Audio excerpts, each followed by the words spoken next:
Y'all are picking on me in other languages. Do not appreciate. You might be, I don't know. I can barely speak my own language. That's nice though. We got it working, Mustache. I wouldn't mind the translate feature in the chat, but not automatically. Like, it'd be nice if it had that little symbol next to it and you could just hover over it and be like, oh, that's what it says, instead of automatically translating it to the wrong thing and then hovering over it to get the original message. It's aggravating.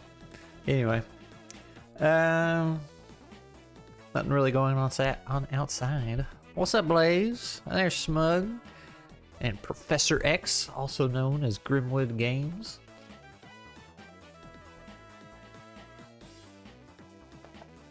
Speaking of, Dave, I don't think you ever answered me. I got that trailer finished. I need a place to drop it.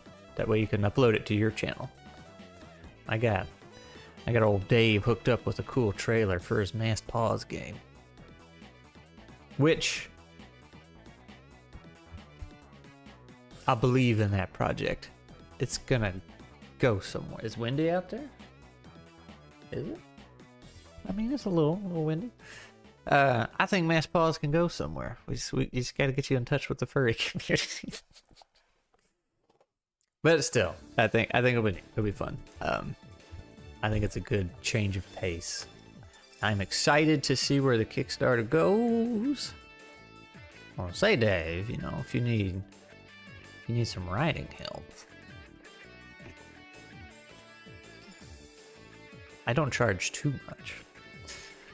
Let's see. Any project or game for Dave to do that the GM doesn't roll dice? Yeah, that's what it is. That must be why I like it so much. Das Furza is give strength. If I translate the original message, it gets deleted. That bad, huh? Ah, that's terrible. That's terrible.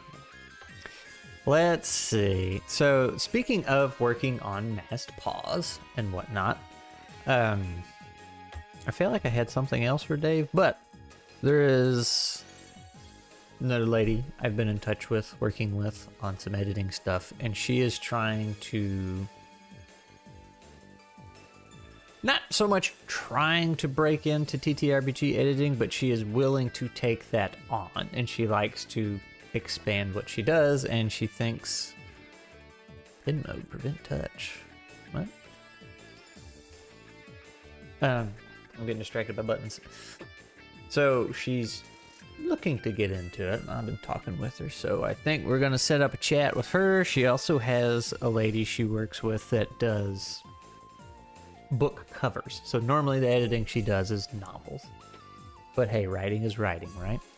And then the lady she works with does book covers for said novels. So I've been poking them, and I was like, well, can she do some layout stuff? So I think we're going to get together, and I'm going to show them some TTRPG manuals. See if that layout's something she could do, what kind of editing we can get into. Maybe. We'll see. We'll see. Could be interesting. I think the problem there, though, is most people making their TTRPGs won't have the money to spend, because, you know, the indie scene's very scrappy, right? We try and do as much as we can ourselves. So we try to edit ourselves, we try to lay out ourselves, and usually art is where we're like, okay, I am not capable of drawing, so I will hire the artist, and then that's where all the budget goes. Scrappy assembling an editorial house in the background? I mean, maybe. This is not going to be my house, but I'm trying to like connect all the pieces so we have, as a community, the resources we need to make our projects, right? Like it's kind of how it works, right? You just get a big web of connections, and then, you know, there is a saying, because I come from manufacturing, and you may have heard this before. It's do what you do best and outsource the rest. So instead of making your own house that does everything, if you're the artist, just do your art, get connected with these other people, like, oh, they can do layout, they can do editing. We're getting some birds out there. So I gotta go do some work too. Need to print out materials for this weekend and finish my 3D printing and my handout. So I'll do that since you only got 2 days, and then you're gonna be up here picking me up, and then I'm gonna puke all in your car because I'm gonna get car sick. Which can't fault a man for hustling. Yeah, honestly, I don't know if I'd make any money out of this, unless she like wanted me to help do information flow.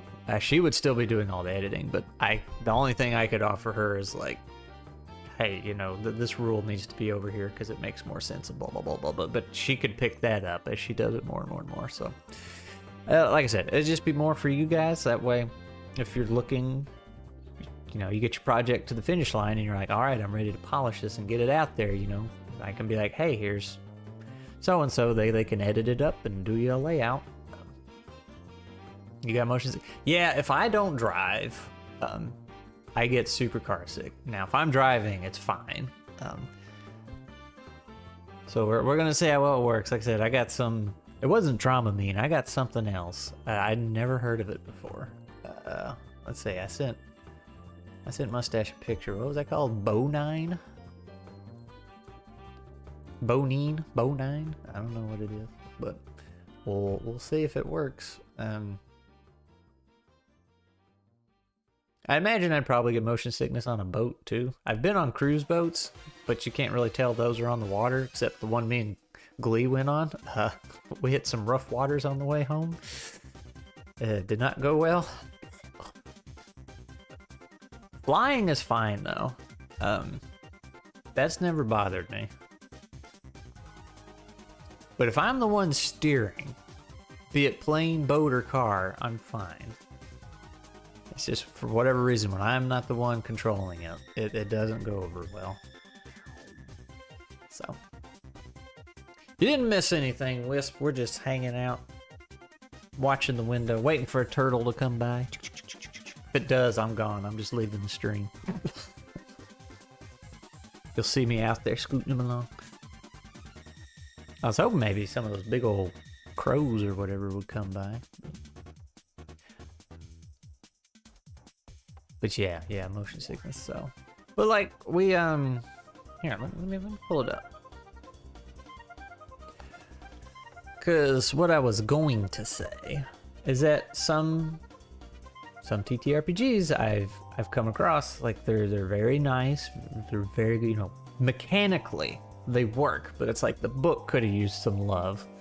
And that makes sense because 9 times out of 10, when somebody makes a TTRPG, they're the mechanics designer. They're not a writer. They're not an artist. They're not a layout person. They're like, no, I make mechanics. Like that's what I designed. That was my contribution to this. So, let's turn off the window cam. Yeah. So here's part of it. Well, that's enough. You can see it. But yeah, we actually talked about this just a stream or two ago, I think. Let's see. Like this page, the way the information goes, you know, it's here, then it goes here, but it actually needs to be up here, then down here. So like, that's the only thing I could contribute. It's like, hey, this, but I think, you know, she could probably figure that out too. Like, hey, that doesn't make sense. So just work with the layout person. But see, there's people, when they make their TTRPGs, I feel like generally already have an artist in mind. So they would just show up like, here is my manuscript, and here is a bunch of art. Make it happen, Captain. So, don't know. Could be interesting. It's just another project to add that I need. You know, I always need more. Always need some more. Can't fly. Terrible experience in my Dallas to New York flight. Yeah? The Dallas airport. Isn't the Dallas airport supposed to be like one of the bigger ones? The fancier ones? Or is that Houston I'm thinking of? I've been to one of those. I hate flying. The flying itself is not so bad. It's getting through the airport. That's what I hate. And you know, it's like, okay, the airport is an hour away from my house. So there's an hour on the trip. And then you're supposed to get there like 2 hours before your flight. So it's like, okay, here, I have invested 3 hours into this trip. And I haven't even technically left yet. And then you get on the plane, and then you know you're going to have a connecting flight. So that might be an hour or two layover doing nothing. It's like, I could just drive there. And maybe get there, like, I don't know where that cutoff is, but there's a point, like 8-hour road trip or something, where it's actually faster to do that than fly. Houston has 2 large ones, but they don't seem insane to me. If I had to recommend an airline, Delta is great. I've personally had no bad experiences, plus they have in-flight movies. And Glee doesn't mind flying at this point. Yeah, she's made a couple California trips. And that's kind of long for us. I will say I did, when I went to California, I had the connecting flight, and it was like a short flight and then a long flight. I about didn't make it to the end of that second long flight. I was just like, I might not have just had enough food on me though. What's up, Golden Phoenix / Tome / I have a ping somewhere? Who was it using a D6 but numbers 0 to 5 in brain? That would be Clever, Cool, Crazy. Mustache. There's all these 6-sided dice that are numbered 0 to 5. Wow. Yeah, that's Glenn though, from Clever, Cool, Crazy. Oh, it's got like dots on one side and weird. Anyway, back to the board. And all the flights to me. Well, yeah, there was that. That was a long time ago, though. San Diego to Dallas and then New York. I hated every second of those 20 hours. Yeah, see, that's the thing. So I got a buddy. His wife is from Russia, so every now and then they go over there to visit. And that's like just... I think he said it's like a 16-hour flight. Just, you know, you get on the big overseas plane and just... It's like, how do you do that? Just, oh, man. I would die.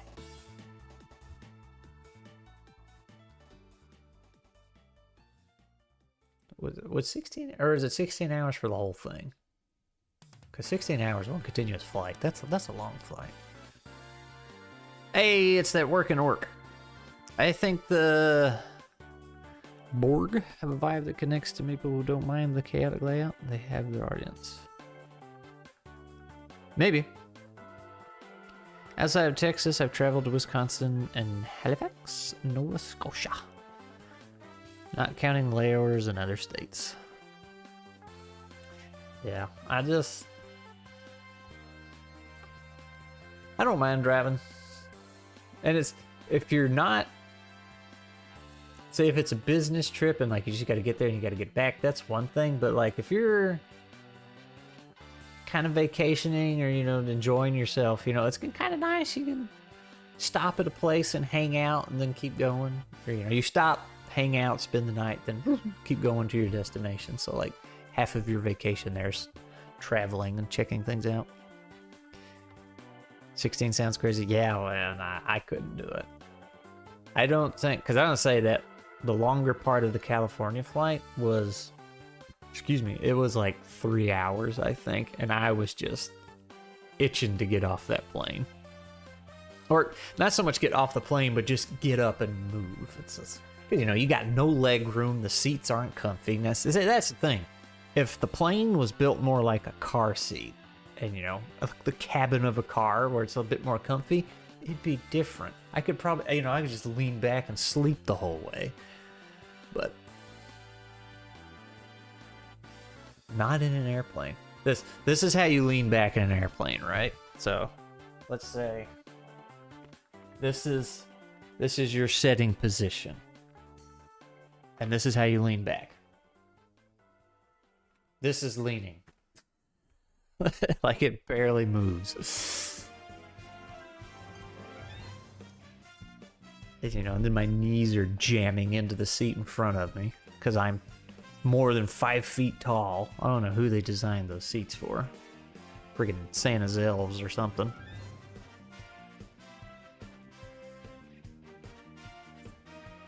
It's ridiculous. But hey, we will be... Hopefully, Mustache's car is comfortable. Because I'm going to be in it for a long time. I guess he could come here and then I could drive the rest of the way. That wasn't something we considered. Or did we? My car is due for maintenance though. Maybe I can squeeze it in tomorrow. But we'll be at EcclesiaCon. It's gonna be more traveling than actually convention time. The convention is only 2 days. And there's gonna be 2 days to get there, then 2 days back. It'll be a good time though. Scrat will finally get to play some games in person. Speaking of games though, what do I have on my list to get scheduled? Let's see. Video. I still got the Transformers game. I guess, I will have to learn how to play that. Someone who is 6'5". Any transportation with other people is unpleasant. Isn't it though? I'm about 6'2", 6'3". So it's the worst. My brother's 6'5". Finally get to go to Pelican. What is Pelican? Just another ttrpg convention, or? That's right, you got little in-person table experience. Yeah. I have no in-person table experience. This is corny music.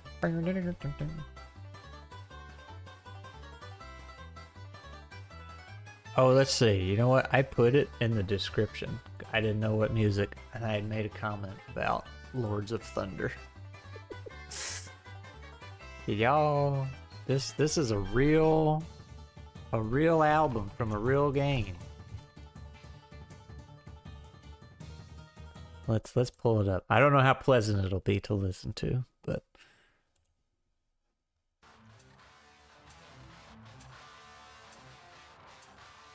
it's got some high guitar notes, so it might get a little scratchy. Yeah, I gotta just show you the cover for this game. It'll make it all make sense. How do let's get rid of the window cam. Okay, there's the cover of the game. Not an album, that's the game. Oh man, I miss those days. Let's see. TTRPG convention way down here. How am I doing today? I am alright, man. I am alright. I didn't quite burn myself out, but I've been trying to get a lot of stuff done before I head out for the convention, because when I come back from the convention, I'm going to get busy. It's not so much that I'm going to get slammed really, really hard with a lot of work. There's just going to be... I have some writing coming back, and writing is the top priority, and then I have a time limit to get that done. Speaking of writing, Blaze, I feel like I saw... Yeah, working on our one-shots currently. I will try to get it done today. Yeah. So that's some more writing coming in. So, that's Kesho Knight Legends will be coming back, and that's tip-top priority.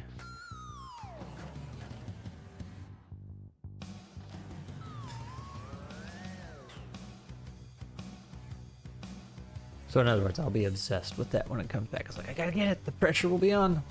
So far, I'm reading the character creation section of Conan. Adventures in an Age Undreamed Of. Very nice. That's right. Grimwood Games will be my very first in-person game running nuts. What a way to start. Also, just so y'all know, this is just like the menu music from the game.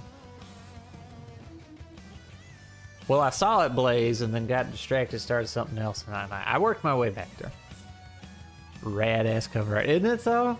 Don't you miss the 80s/90s when everything was just this? I think they spent all the budget of this game on the soundtrack. Okay, this is the title screen music.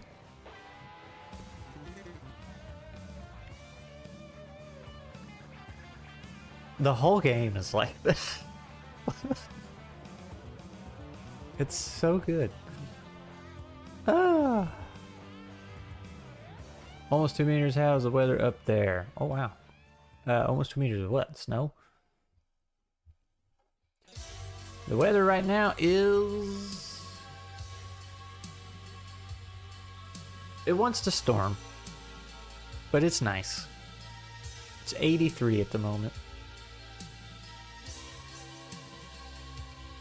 But yeah, Conan. I think I have a Conan game.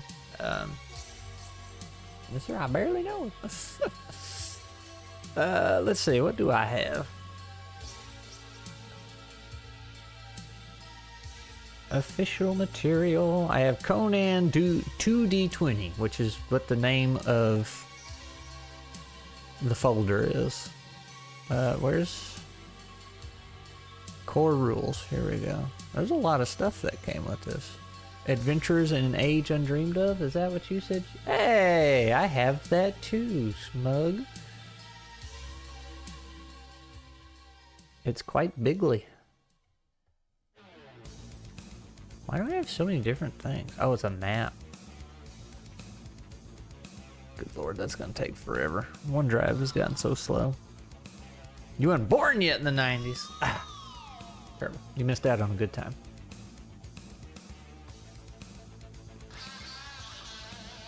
This is your stage select music.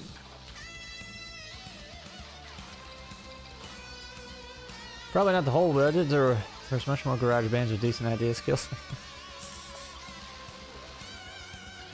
True, I forgot who did it.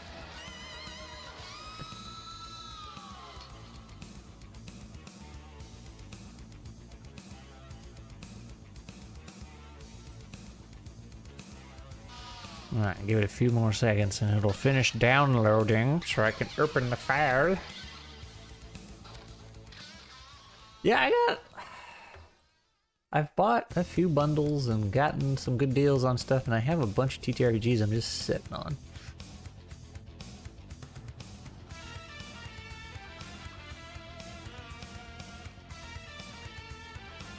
Tim Follins work on games like, yeah, that I know who you're talking about.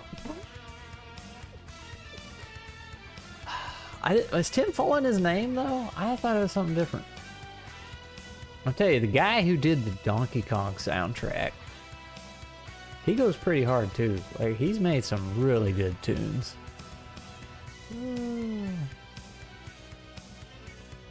Yeah, let's look up the Pictionary one. That's so good. What is it? Tim. I guess it is Tim.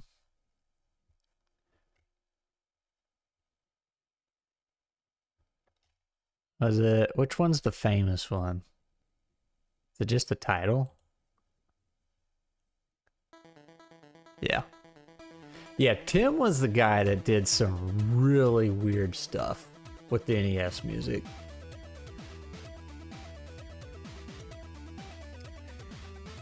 What was it? There was some fantasy wizard magic game he did where he tried to make the opening sound like an orchestra, but on an NES, if I'm not mistaken, I think you can only make 5 sounds at a time. Oh, there it is. There's Conan.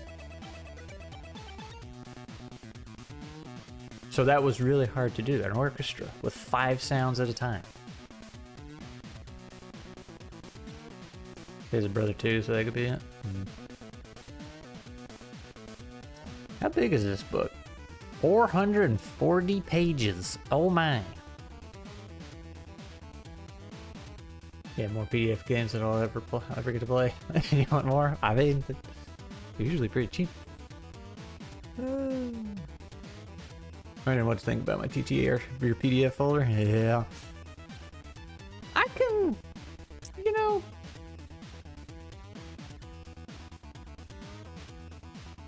Okay, maybe not. I was gonna say, I can at least say I've played most of mine. I'm sitting here looking at it. It's like, maybe not. Because I will say, when I first got into the YouTube thing and the TTRPG side took over, somebody reached out. You know, they knew my experience was 5e and EZD6, and they're like, "Oh, here you go. Try these." Like, oh. So, acquired quite a few. Solstice is the fantasy. Okay, he does a lot of sort of warbling and all that. Yeah. Okay. Is that what it was? I was thinking it's called something else. Alright, back to Lords of Thunder. The shop music.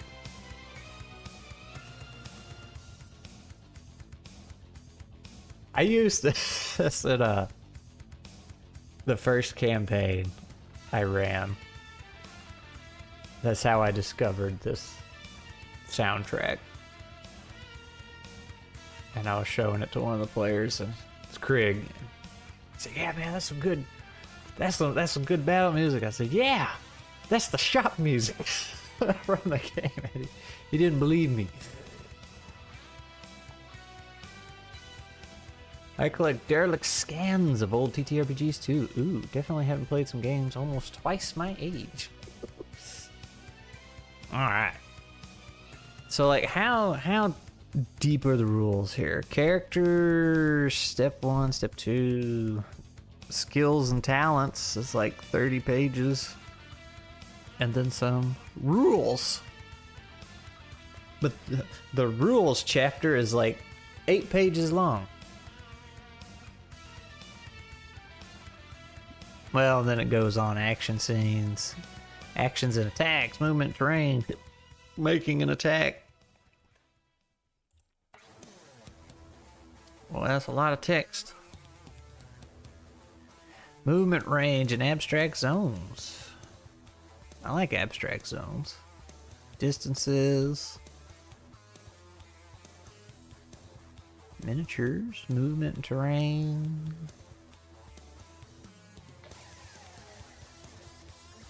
Under no circumstances can a skill test be attempted as a free action.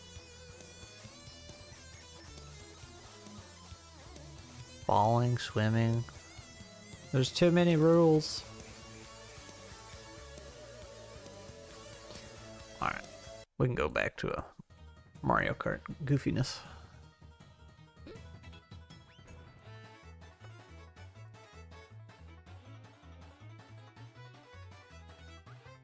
Standard action.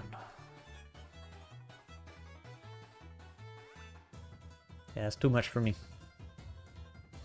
More text than what you like. Yeah, it was a bit much for me to tome.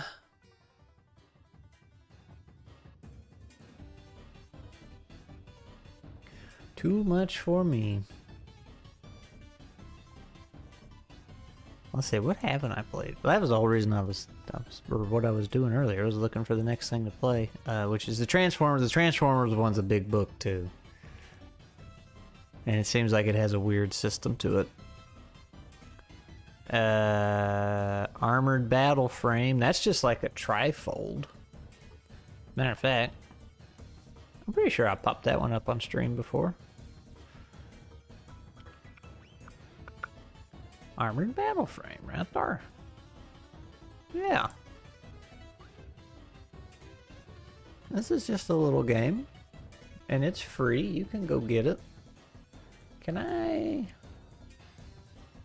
PDF viewer. Transform. Reset transform. Ah.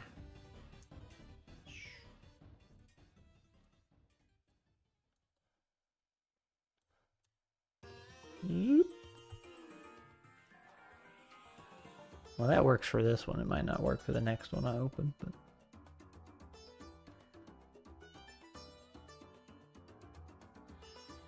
but yeah. As we grow older, we gravitate to either extreme crunch or rules. Yeah.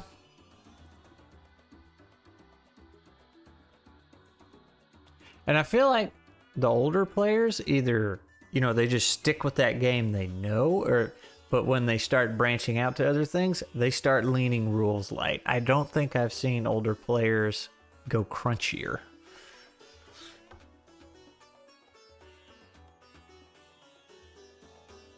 Not that I get to mingle with a lot of players, but you know.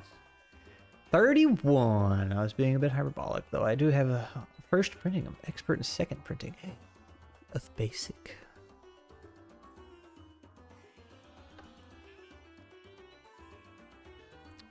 Let's see.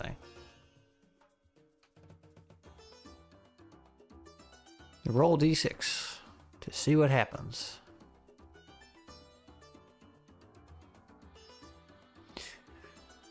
How are the mechas called in this? Okay, so this is like building your world right here. That's neat. I guess I could zoom in where y'all could actually see. You shall be the exception. Give me nice crunch. I want those tactical choices. Yeah, but are you going to get crunchier as you get older?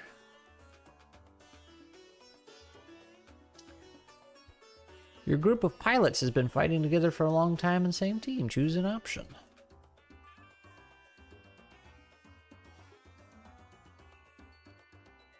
That's neat how you just do a little world building right here. Play solo. What? We're gonna do a little solo game? Or without center of command. Optional. Fulfill both the role of pilot and command center. Make use of themes. Looky there, I made this game. Armored Battle Frame, made by Benjamin. But he has a funny thing over his eye. Benjamin.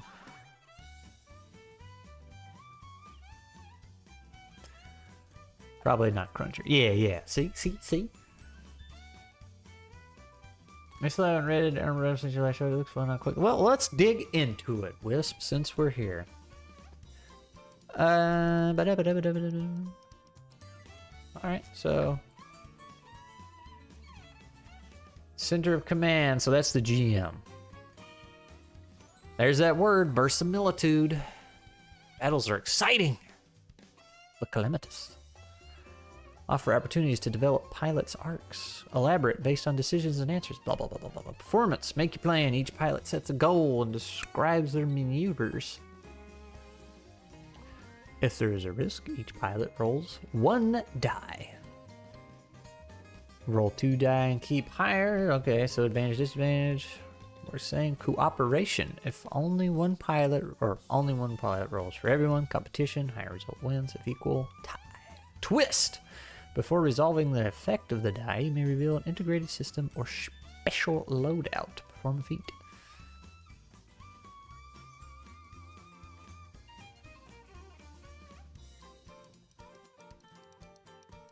Okay. When an effect allows you to perform a feat, describe a scene of impressive maneuvers. Flashbacks and speeches. Oh no. Power of friendship. I'm already confused.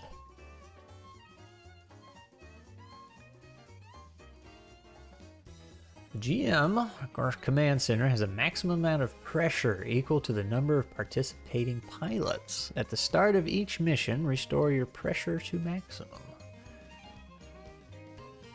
You consume 1 to activate one of the following effects. When the mission seems accomplished, add a new problem. An enemy pilot is not yet defeated.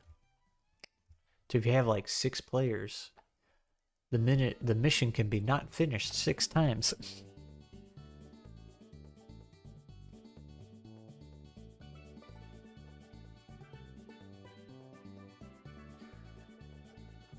When someone wishes to create a mission, location, event, or character trait, they can do so by combining 2 random themes.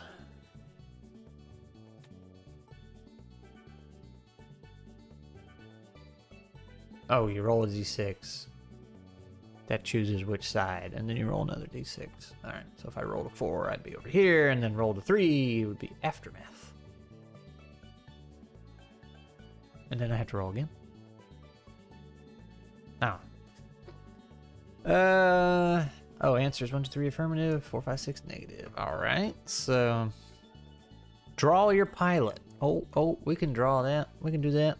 Be a stick figure. You are a remarkable pilot, but you aren't the best. Beyond your rigorous training, there's a singular. Choose an option. Describe a tragic background. All right, let's see what we get here. Let me pull up my dice.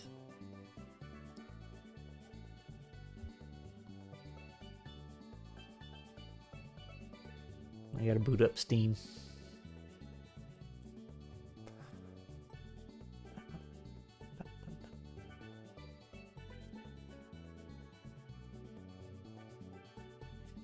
Come on, dice. Oh, I heard him, but I don't see him. All right, where's the dice on OBS?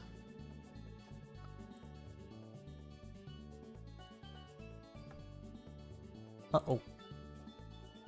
There they are. You can see all the blue.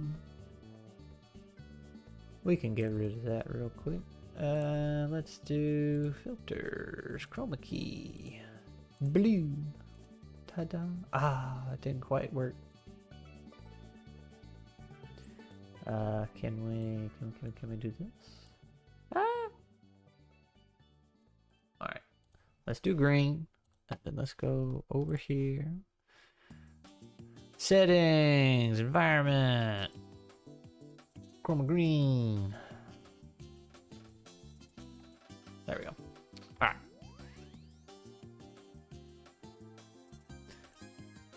That's not what I want. Thought there was one. There we go. It's just a basic thing. All right. So what are we? A 2.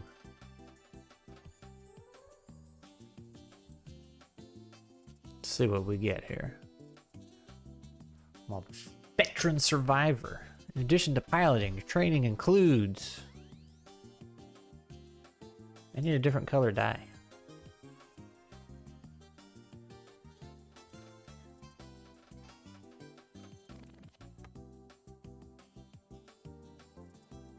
Okay. That way you can actually see it. That's 2 again. Dice are rigged. Physical aptitude. Choose one of those skills as a specialty. Once per mission, or once between missions, you can perform a feat with your specialty. Other than that, you have a non-military skill. But is a feat just whatever you want?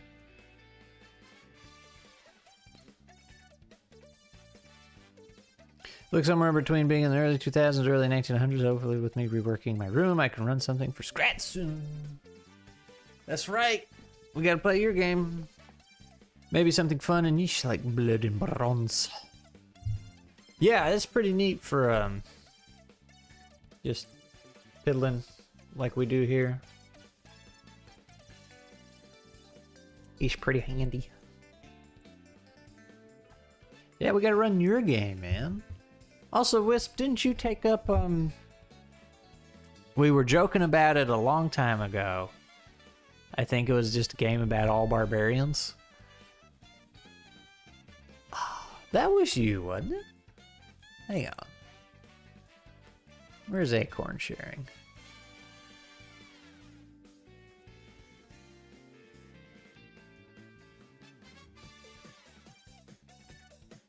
Can I sort by user?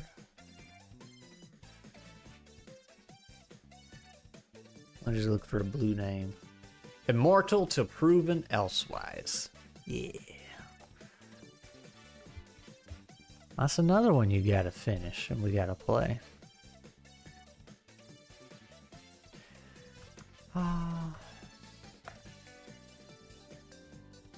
Draw your mech. Oh man.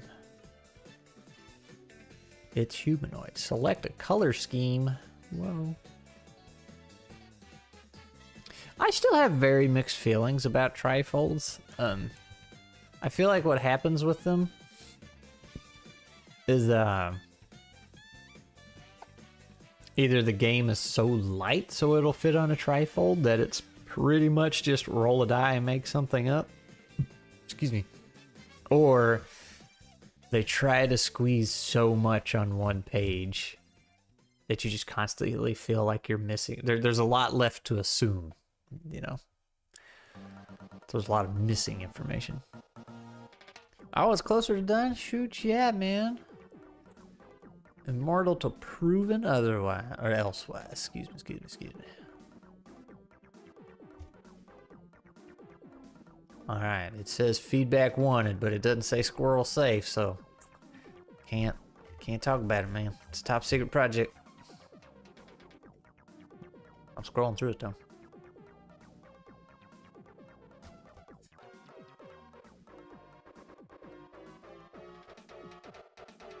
Anyway.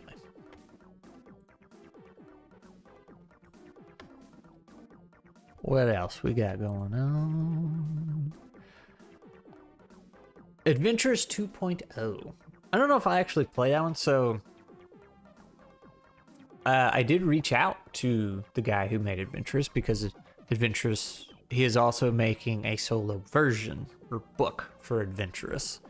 And he is going to come on and do a stream, but he wants to get 0.3 out first. That way he can kind of tease 0.4. And also there's just some things he wanted to wrap up first. So when he gets that done and released, he's going to come on. We're going to talk about that project and everything. And then I was wanting him to run through it, kind of, you know, run us through a solo session. But what we ended up deciding, I was like, okay, well, we'll come on, you know, do a normal interview like I normally do, talk about him and his other works, and then his plans for the solo one and what he wants to do.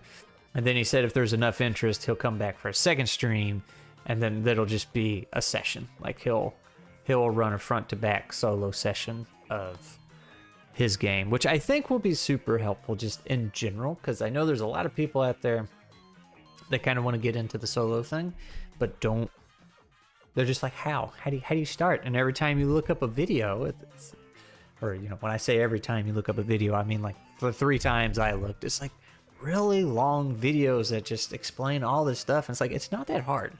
And I know I've mentioned it several times. Cavernadolecus, I think is how he says channel name, has really good video. It's just called Decision Paralysis No More.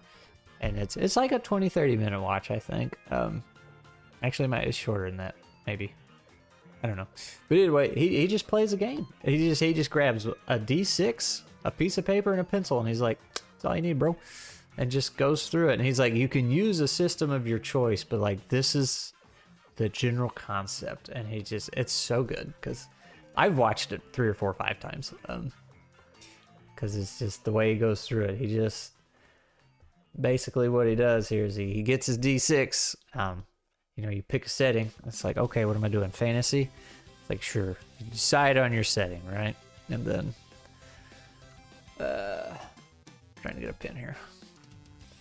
And then, trying to remember it. How does he do? He's like, what am I doing today? What is my quest? And he would just ask himself questions. And, you know, the D6, anything above a 3 is a yes. Anything below 3 and below is no.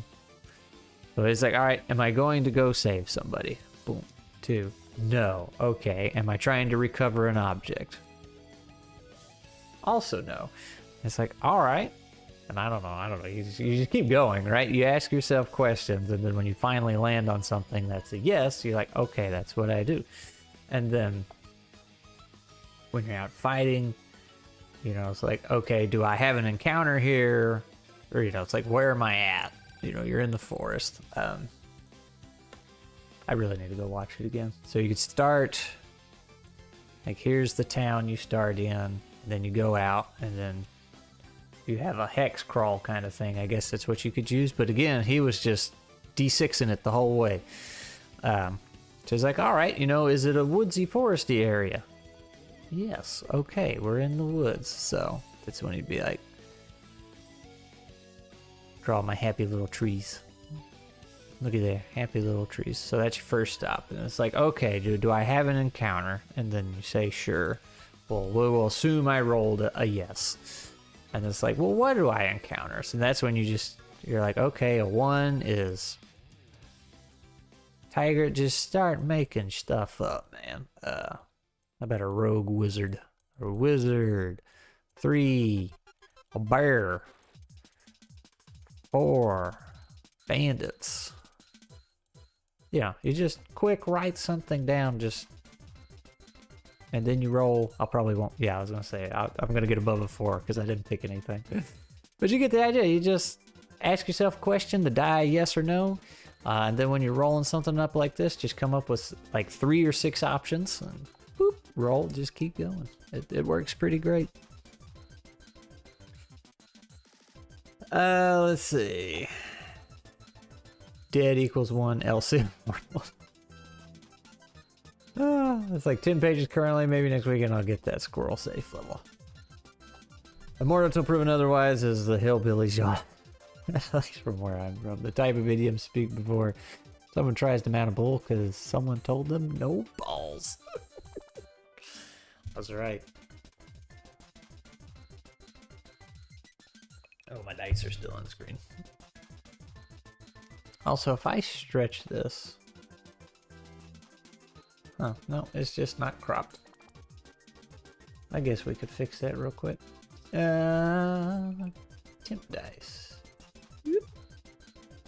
And then we'll put it right there. How about that? Now it's just random dice on the screen. Very good. They're still on the screen. I have to hit the button. 3 out of 7 map variations are done. Why are my fingers so tired? I need to type more. Hey, what was it that lady I interviewed, the author, Rose? She says she did 1 million words last year or whatever. Gotta get on her level, dude. But anyway, like, I don't want to take this whole video from him. I really liked it. I guess I could go find it real quick. Put it in the chat if y'all want to watch it later. Decision. There it is.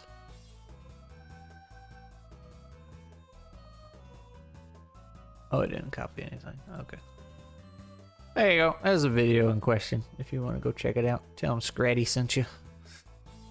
A squirrel.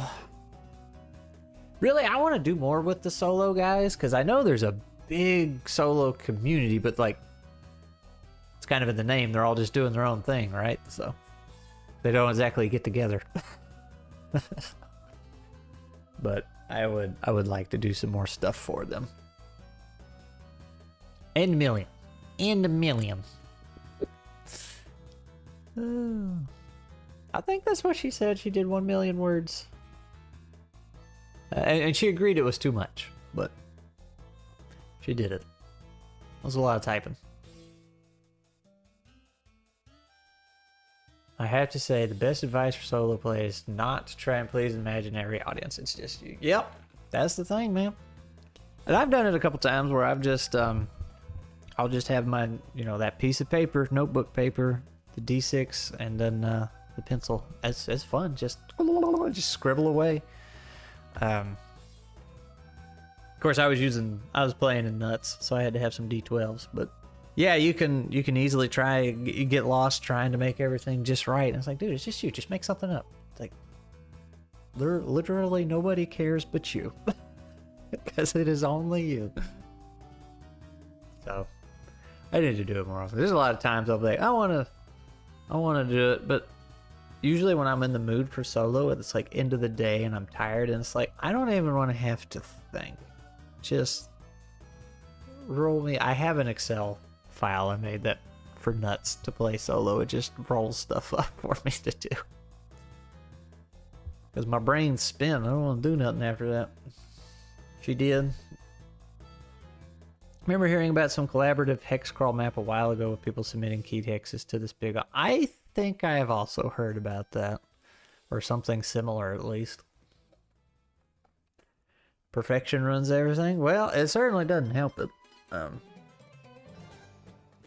What's that saying? Perfection is the the enemy of progress, something like that.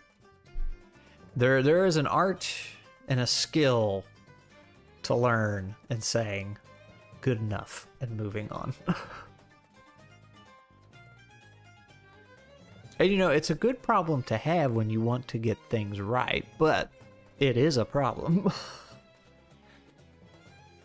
Or like when you want to get things just right. What's up, Duke? The Duke of Flies. My 3d6 solo is slowly becoming Knights of No Man's Land, at least is a basis for it. Very nice. So when a previous established oracle helps you play, having a dice-based GM, you don't have to think too much. Yep. But that was one thing he talked about in that video, is like, you know, you can get lost in trying to get all the tables for all the right situations. He's like, nope, just d6 and go. And it works if you can just kind of push yourself to do it. Make that leap, so to speak, and just sit down and have fun. It's great. Like, hang on, I think I got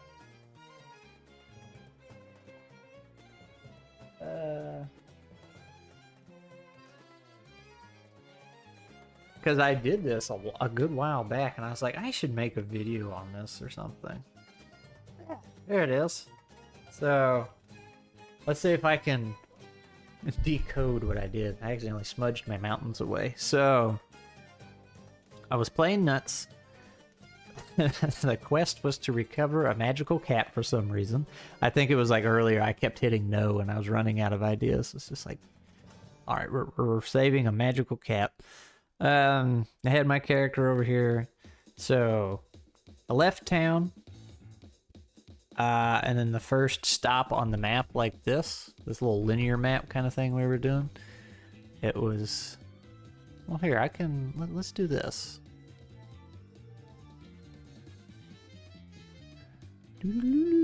Alright. So the first place was just empty. It was just like a big empty field. It was nothing. It was an easy stop, if I'm reading this right. Wasn't nothing exciting happened there. And then I hit some mountains. A mountainous area, which added an extra day to the travel, and I was keeping up with rations, right? So, and then at the end of each day, I could roll to see if I was able to hunt, depending on the terrain. Like the mountains was particularly hard, so I had a harder roll.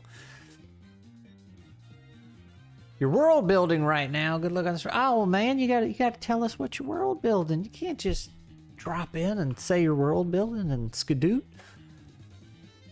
Leave us hanging. We've done the solo, yes, no D6 journaling before, not my favorite thing, but neat. Rory story cubes on some pre-made D6 tables. Ooh, I don't know that one. I don't know if this would classify as journaling. The only journaling solo thing I've done is that Cinder Edge one. Mine was extra fun. I didn't have dice, so I glanced at the clock secondhand, and yes, it was closer to... Oh, interesting. That's pretty smart. Interesting way to do it. But anyway, like I was running into... Golly, I just have stuff everywhere. Anyway, I was in the mountains, I came to a lake, tried to fish, got jumped by bandits. Finally found the destination, which was more bandits. I was like some old broken down ruins of a castle.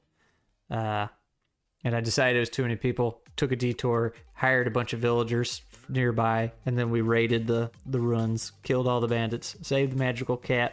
But the whole thing, I went on this big long adventure, right? And the key part of this story was I was keeping up with rations. I starved to death right outside the town, coming back after I'd saved the cat and everything. It was coming back to collect my reward. Starved to death right outside the city. It was hilariously frustrating.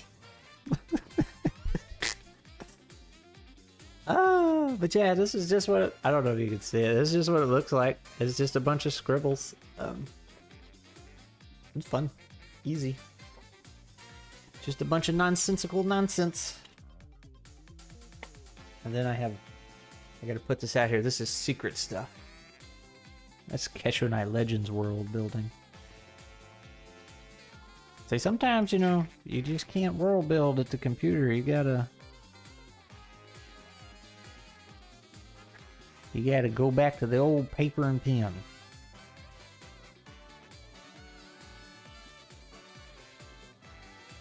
I will say, when it comes to solo stuff, I don't know how to make an interesting room and dungeons and stuff. But I think that's me trying to make it more than it needs to be. Because I'm used to battle maps on VTTs. I have Rory's regular and fantasy story cubes. What are these cubes you're talking about? We gotta go look them up. Rory's fantasy story cubes. What are these? Here are Rory story cubes. Rory story. Oh.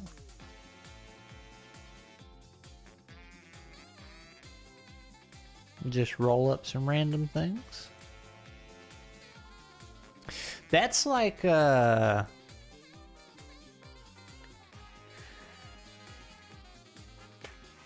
more food and buy some pieces of bread.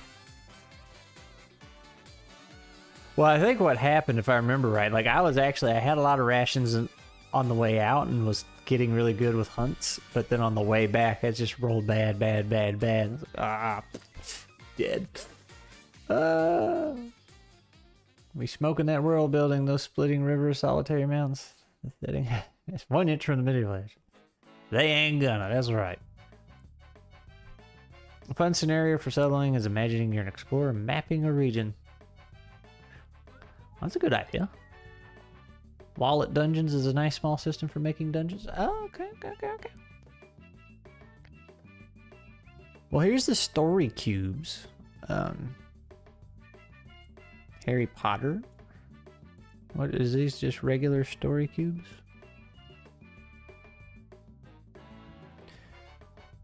So they're just dice with random things on it. Looks like footprint. But I was gonna say, this reminds me of dungeon generator dice. Oh man, somebody's selling viewers. That don't sound right. Why do I even bother with Twitch? Anyway, I was gonna say, that reminds me a lot of, I gotta find it, but I know what I'm looking for. OneDrive, why are you so slow? Okay, it reminds me of these. The TriCube one-page settings. At the bottom of all of them, they have these.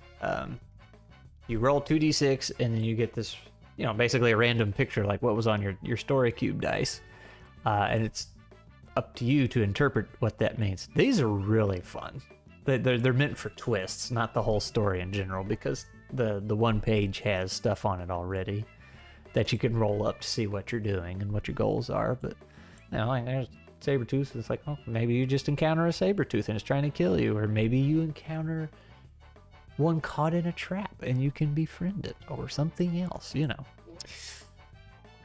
Hey, there's a squirrel.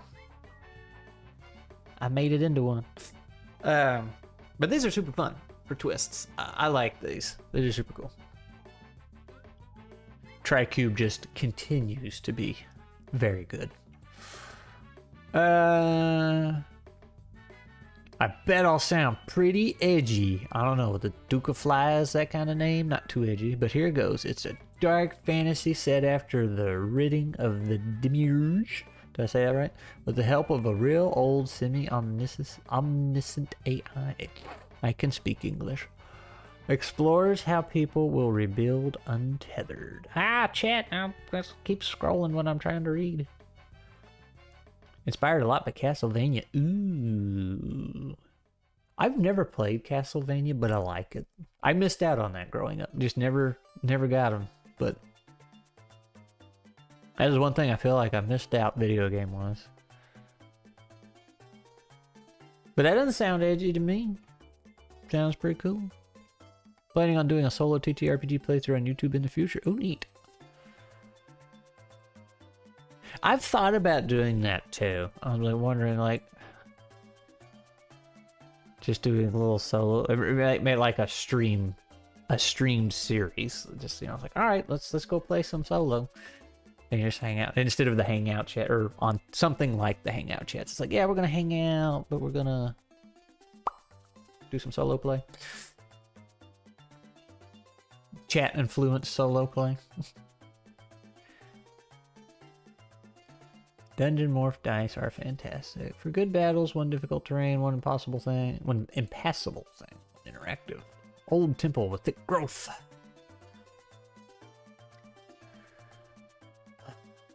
Ooh, who doesn't like kicking over a brazier? Those TriCube tables are halfway between story cubes and Oracle? Heh heh heh heh. You making fun of my TriCube tables? Hey, I've been pretty good. I've actually said TriCube tails most of the time, as far as I am aware.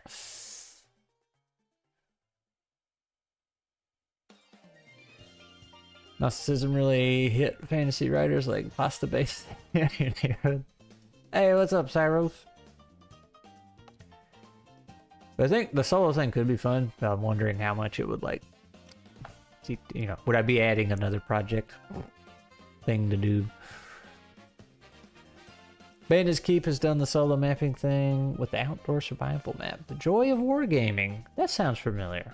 Did a long AD&D solo run too. What was the dice you were talking about for dungeon making? Where was that? There was a chat message somewhere. I lost it. I should have marked it.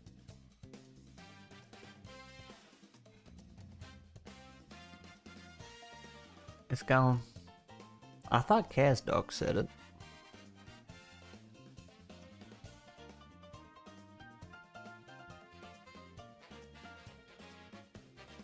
Gone now. Or was it Wisp that said it? You've only slipped up once in the last half dozen times.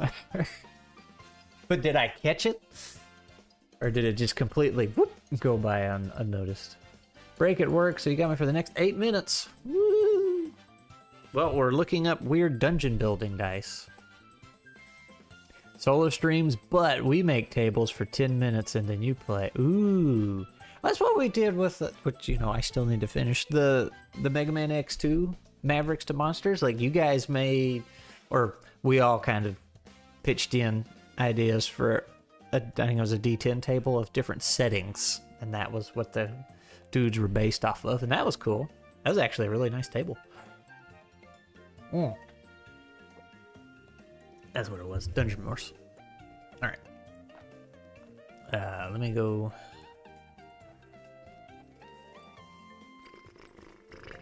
Is that what it's called? Dungeon Morph? Dungeon Morph dice? Some on Amazon. Here's their website right here. Neat.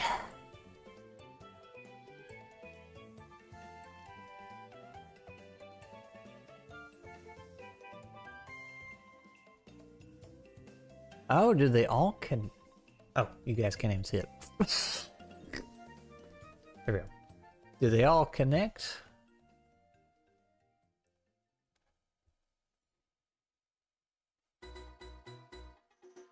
Dungeon Morph dice consist of 5 or 6 dice, depending on the set, with 6 different designs per die. The designs are engraved into these nearly 1-inch cubes. Can also be used as D6 and in small letters, die's name. The Barracks die in the Adventurer set has a small B. I don't see any letters on these. Oh, unless it's that. Okay. Okay.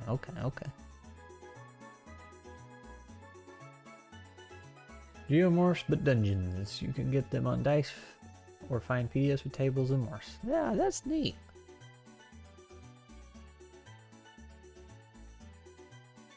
I like that. That's cool. I feel like it would get kind of redundant pretty fast. Like you'd start seeing the same rooms, but that's why you get more, right? Well, it's a town. Settlement.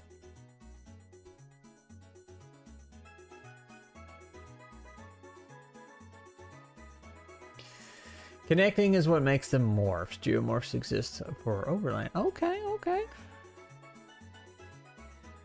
Me, myself, and Die does solo games on YouTube. Yeah, I'll say there's a handful of channels out there, but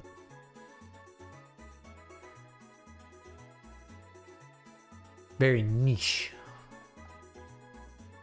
Also make cards. Well, if you don't like dice, who doesn't like dice?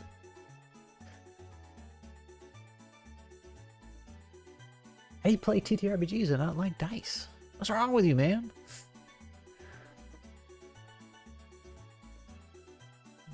My phone dinging.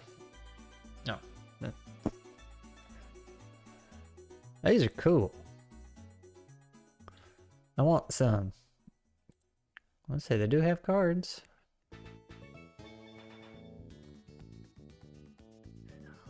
Guys, I'm a little disappointed in the music that we have going on here, so we're gonna shake it up.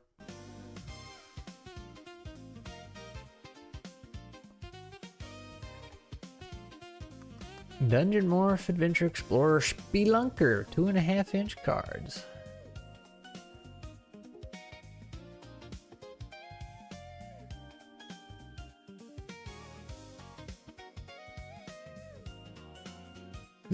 Made it pretty far before autocorrect gotcha. I didn't start making dice. That's a good point, Cyrus. That's a very good point.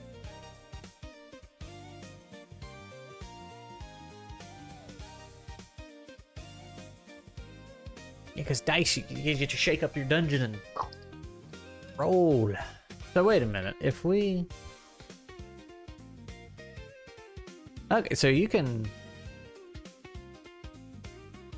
Wait a minute. Those are both... Well, okay, so each cube is different. That makes sense. But yeah, you can rotate them to mix and match them however you want. There's not like definite defined alignment, right? Like this 5 right here, you could... Yeah, the 5 you could whoop, rotate 90 degrees counter... Or 90 degrees clockwise, and it would still line up. Matter of fact, they all would. Did they all just have those two points? I guess so, yeah. It looks like it. I mean, it's still cool. Still neato.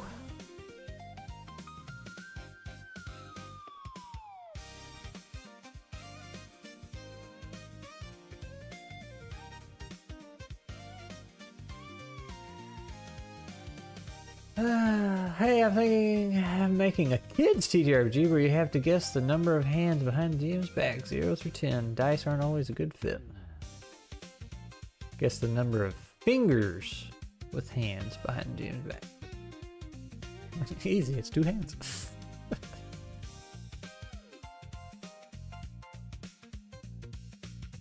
So how does that work? If somebody guesses 5 but it's actually 7? It's just whoever gets closest wins, or? Also, you got 2 other TTRPGs to finish before you get on that one. Y'all and your multiple projects. I would never. Can you not buy these from here? You have to get them from Amazon? And it doesn't look like they have much for cards to show off anyway. Tiles. Alright, well, I saw Dungeon Morph on Amazon. They got different colors. You know, like neon green. Holy crap, they're expensive.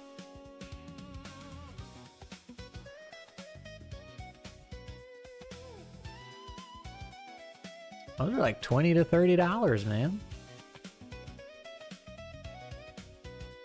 Gasp!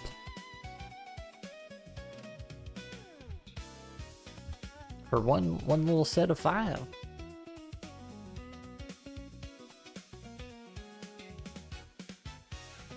How dare they ask for money?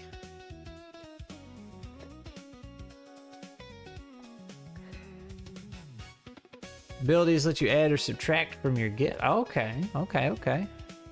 Someone just told me you ain't nearly done enough to scam people and get started by myself.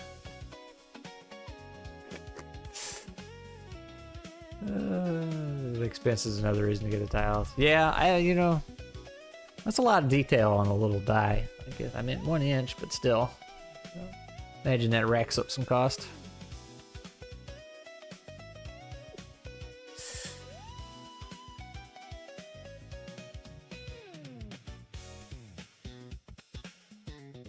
I like those. Those are cool. Like I said, now I want some. Now I want some.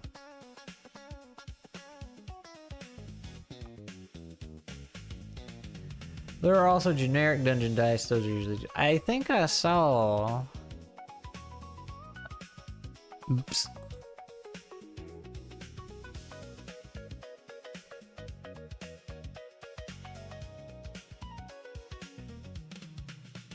Well, these are D12. Yeah, that's a D12. But it looks like rolling up classes. That's a character creator. Dice bag.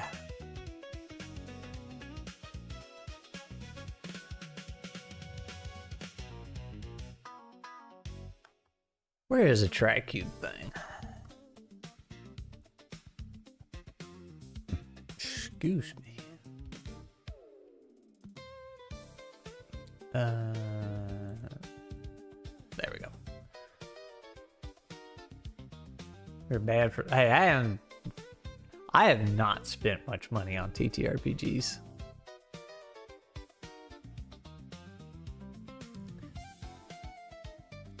As you know, I could be making a little bit more money or a little bit of money with the Humble Bundles. Like I've posted, it's been a long time, but I've made a couple community posts like, hey, here's a Humble Bundle. Humble Bundle has very good commission on affiliate links. But the thing is, I won't post a Humble Bundle like, hey, check this out. This has got some cool stuff in it. Unless I already own at least half of it so I know what's in it and what kind of quality it is. Or I will go buy it first and then look through it. Like if it's something I'm interested in, and then if it's decent, like, oh, here you go. Because like one time, I felt kind of bad.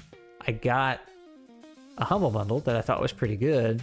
And I looked through a few things and I'm like, oh, this is neat. And then made a community post, and it was like a bunch of books with a bunch of tables, and somebody pointed out, like, you know, they're like, hey, I like these table kind of things, but I've kind of drifted from them since AI came out, and a lot of people just quick spit them out. And then I was like, ooh. And then I got to looking at the dates, and like this person was just kicking out these books that were in this Humble Bundle. And it's like, okay. So see, I don't like to just post anything out there.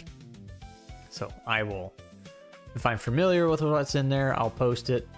And if I'm willing to spend my money on it first, then I'll get it, look through it, and post it. But all that to say, I could, if my channel was a little bit bigger, I could probably make a post, or I could, you know, drop $30 or whatever on the Humble Bundle, make sure it's good. Okay, it's good. I'll share this.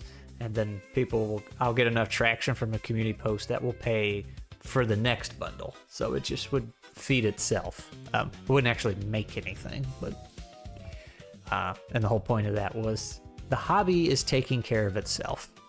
You know, with the thousands of hours I put into YouTube, it pays for itself.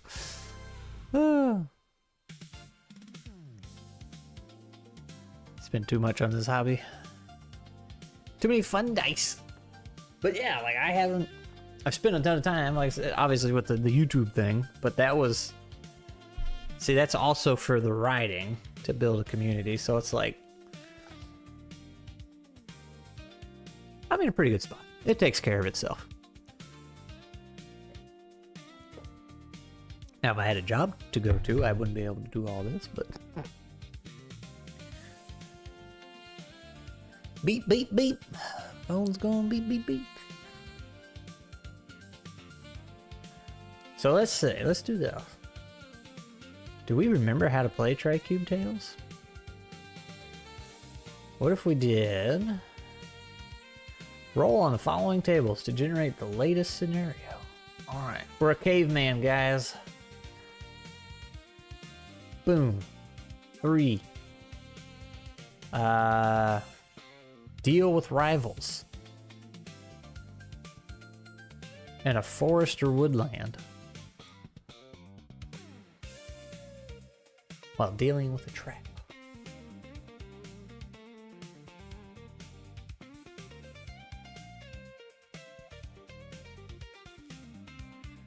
What do we say? Deal with rivals. What was it? 4. And a forest or woodland. Trap or ambush. I wish I had an audiobook for Bashkim. I tried twice. I wasn't reading. I was getting other people, and then life things happened with them and they were unable to finish, so. Having breakfast for lunch because I had lunch for breakfast. I mean, hey, do what you gotta do, man. This whole eating specific things at specific times of the day is nonsense. I would like an audiobook for Bashkim.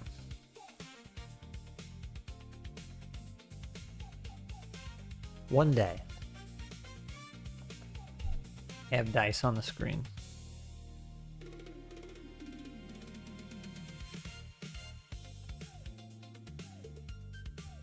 Yeah.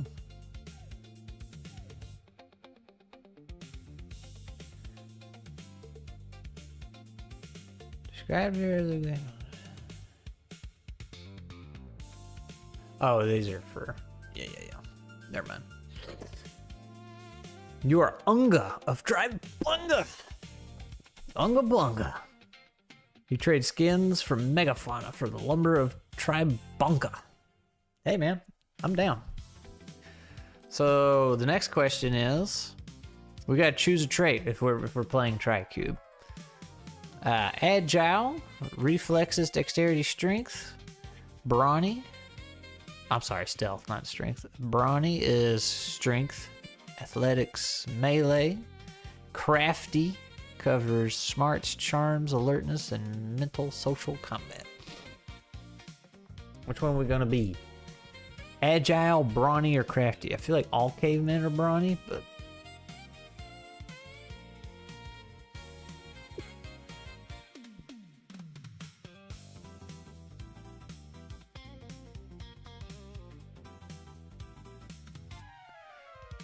Let's see, we got a... Unga Bunga. Well, actually, let's... Unga Bunga should be smiling.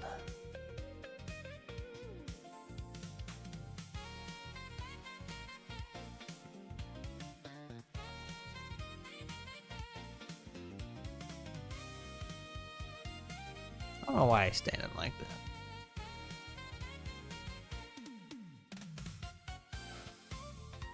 Probably agile because of spear throwing and running down the beasts. Gotta be crafty, like ice is cold. Crafty one could be a trapper. I like throwing spears though.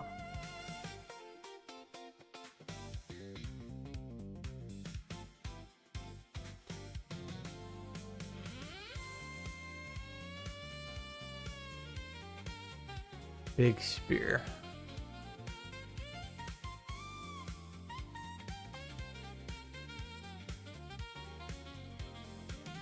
There you go. There's Unga Bunga.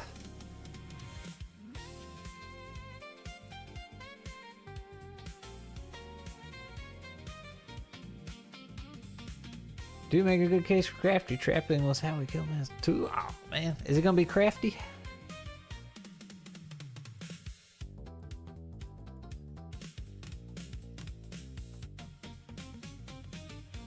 He's missing hair.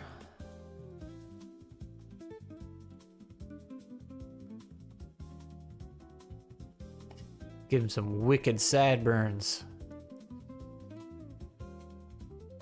I feel like his eyes need to be a little bigger.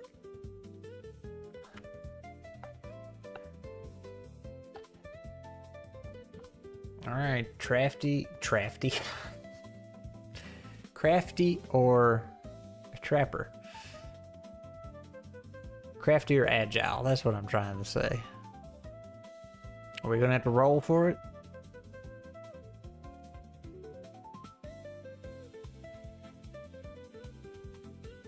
Let's do it. 1 to 3 is agile.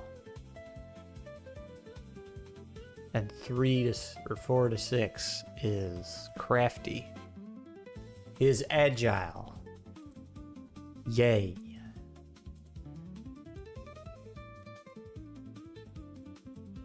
Agile. He looks so agile. Alright, what's the next thing I gotta pick? A concept.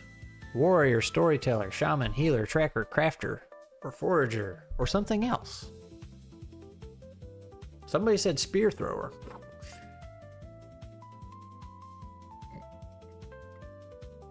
Stronka bonka.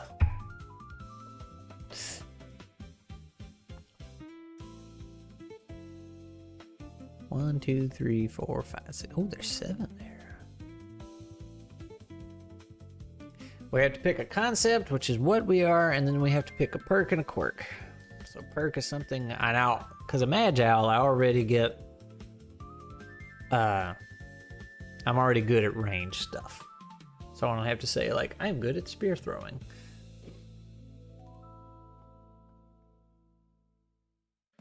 And while y'all are figuring that out, I am going to go grab something.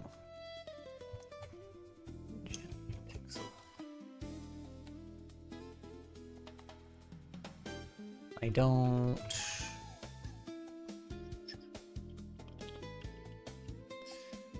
I like this, even though it has watermarks on it. That's okay, we don't care about that. Oh, here we go. Maybe not. Dang it.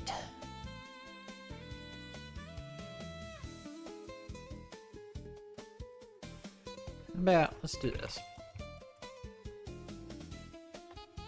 Transparent.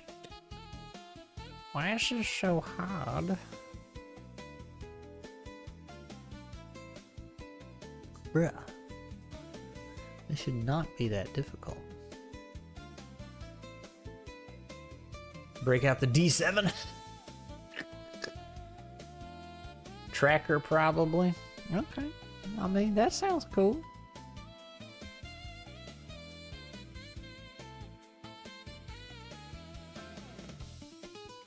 I was trying to use little crystals for his health. So, you know, we're gonna have 3 of those.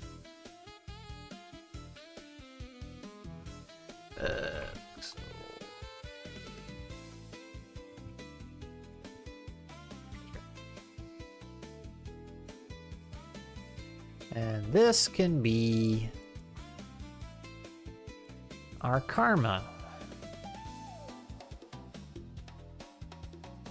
Doop, doop. I think this is how it works. It's been a long time since I played TriCube. But I believe it goes something like this. Or crafter, tanning skins for clothing and shelter. Let's go with tracker.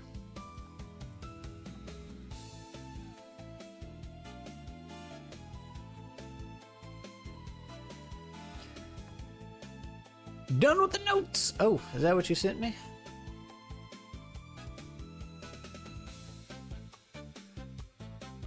It is done. All right, very cool. I totally need more to do. All right. Now the next thing, we got to pick a poik. What is our poik? A perk. Are we bold? Are we quick? Are we alert? Are we muscular? Fierce, sneaky, or dog companion. Definitely not biased toward that one. You have a lizard companion. Oh, you guys can't even see that. Chat's in the way. I don't know why I like... Oh, I could do this. Whee! There we go. Unga the Persistent. What are you talking about? We're making Unga Bunga. We're making a Tricube character. I don't know if we're actually going to play some solo or what, but... Tell me how much later I have to pay. Alright. Down for Animal Companion. Alright. Although Unga the Persistent was pretty good. I'm not sure I know how Animal Companions work. I know they don't like... Now that's something in Tactics you can do. Tricube Tactics, you can have minions that will do extra stuff for you, but in regular Tricube, I don't think it's going to be like an extra character you can control.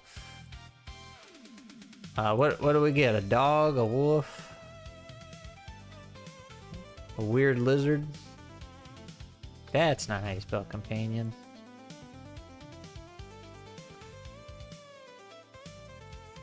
Primal, but less extreme.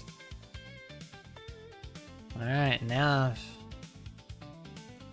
we need to figure out what the companion is, and then we need a quirk. Proud, heroic, curious, ruthless, impulsive, naive, old injury. Can persistent be a quirk?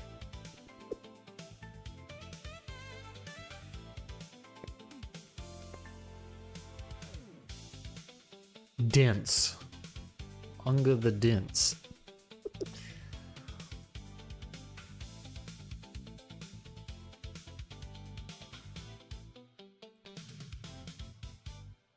I mean, it can be whatever y'all want. We have a little fox.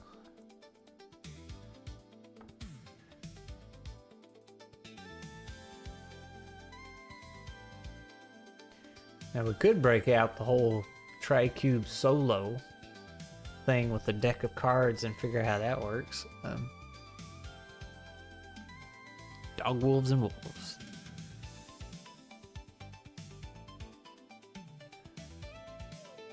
Making a joke about Agile Tracker being a persistent. Persistence Hunter. Ah! I gotcha. Ooh, an owl or falcon would be nice too. Alright. 1 through 3, it flies. 4 through 6, it's on the ground. It flies. Alright.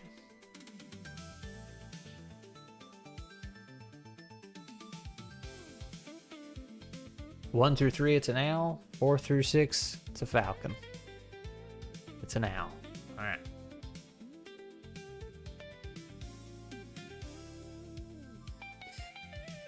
There we go. Oh, I got dice on the screen. Whoop.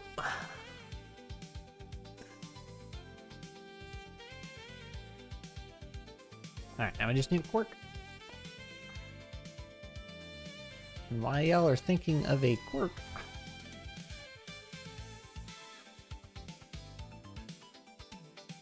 Tricube Solo.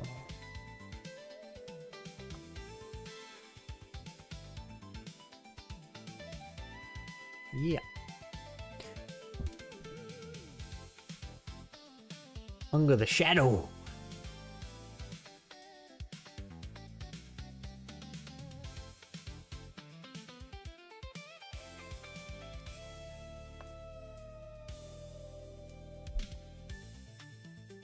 Stealth Spearman.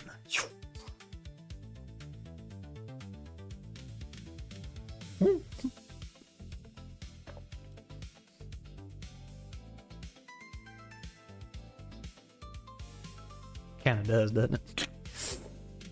Unga with the tired fingers because he typed too much. Nah, he's got arthritis, so when he tries to throw a spear, sometimes it acts up. So he got the cramps. Because I don't know how to spell arthritis. So, there we go. Alright. Got it figured out. So do we want to try and do the solo thing?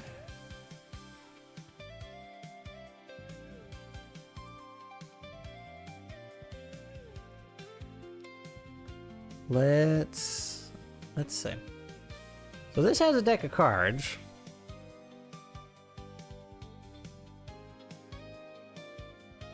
Yeah, and then all this is just random tables if you need it, but we got a solo thing, or a one-page setting we're using. So this just tells you about like how you can do yes or no on the die, or yes but, that kind of thing. An adventure consists of 5 to 9 scenes, which you track using a standard deck of playing cards, which I guess I'll have to pull up some kind of generator.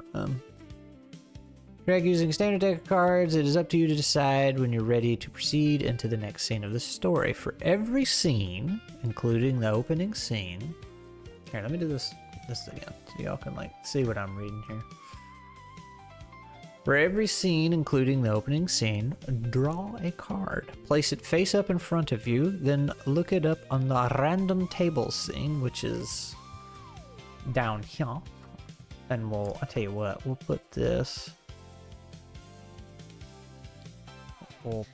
on our board for quick access. Alright.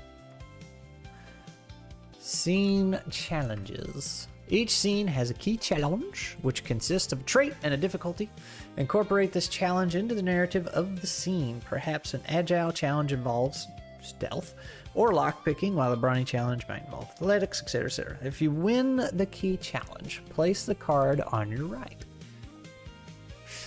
It represents a victory. If you fail, the card is on the left. It represents a loss. Advancing a plot. If you draw a face card, one of the plots advances. Oh yeah, we were supposed to pick multiple. We'll just do one. Club or spades is negative for you, while heart or diamonds is positive. Roll a twist if you wish. Alright. If you draw an ace or a joker, the scene undergoes an unexpected change. Roll on the table, describe the revised scene, to draw another card. Alright. So I guess we go to 5 to 9 scenes. Alright. So what is our plot? Oh wait, no, we have that on the... That's on this. We're dealing with rivals in a forest while dealing with a trap or an ambush, so... yeah. Tribe unwittingly, those are ideas, so... Okay, so we're in the forest, or we're going to the forest. We might be starting at our Camp Bunga. Camp Bunga. Standard deck of cards includes a joker or not? Sometimes joker cards are included in tables. Yeah, I think it did. Didn't it say if you get if you draw an ace or a joker, then the scene gets a whoop, big twist.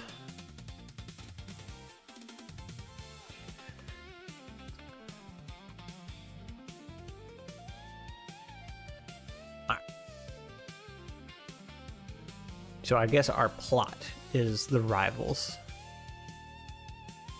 right?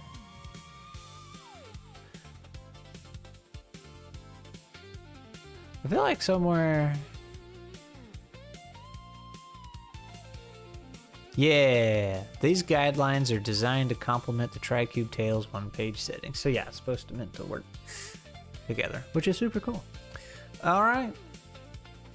So I need a deck of cards. Let me go.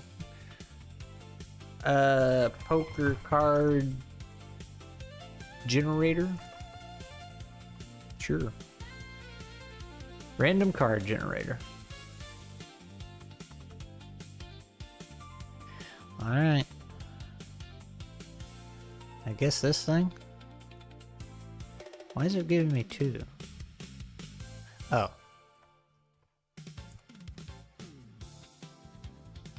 Drawn cards are reused. Okay.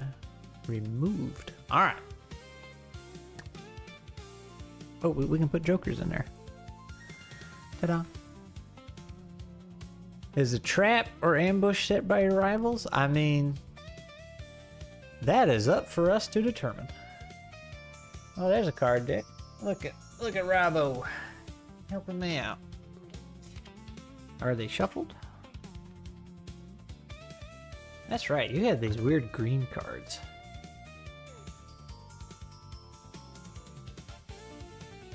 They don't look shuffled. Yeah, so my 1,000-year existence, poker cards had always been that red or blue, and then I met Glee, and she showed up with these weird green ones, and I was like, you devil woman, get out of my house with your black magic and evil sorcery. Like, what is this? So, I was shocked and appalled. Alright, sometime, or is the trap? Yeah, I guess that's while dealing with the trap or ambush. I mean, that is up for us to determine when we get there, and maybe we'll roll the twist table, but yeah, it could be a trap by them, it could be an ambush by us, it could be an ambush we set, and then they all turned on us. So it's like double reverse ambush. Yeah, man. They're poison. Green is poison, right? This is the poison deck. Yeah, card's crazy. So yeah, we can... I guess we just have to... Maybe that's a joker or an ace if we draw one that's like, that's the ambush when it comes into play and we determine what it is there. I mean, this solo, we could do whatever the heck we want. You haven't seen shields or fat pack cards? Nope. I haven't. Try to help a fella out. Yeah. Alright. So we don't need that. We can just go here. Purple ones, unnatural. Alright, so I guess so we're chilling out at our camp, right? And we're gonna head out. So, Unga of Camp Bunga and Tribe Bunga, we were supposed to go get... We're dealing with rivals, but somebody said we make skins and trade them for lumber. So, that's why we exist. They add suits. Ooh.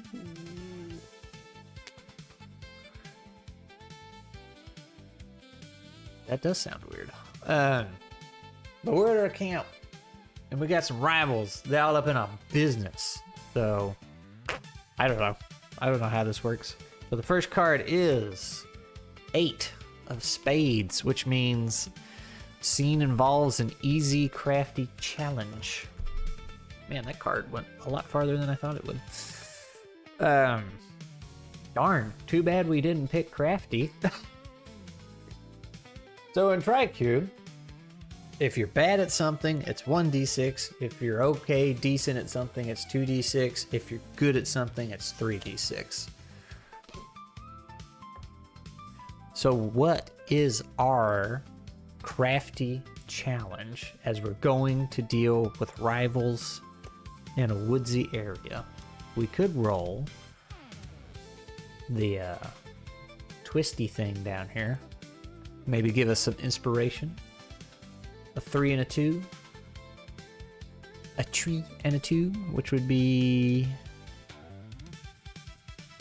deer, antelope, reindeer thing. Some jam and jazz. Heck yeah, it is.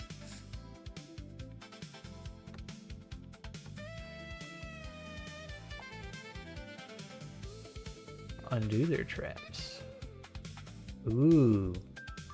Did we find some unethical traps in the woods that caught some deer?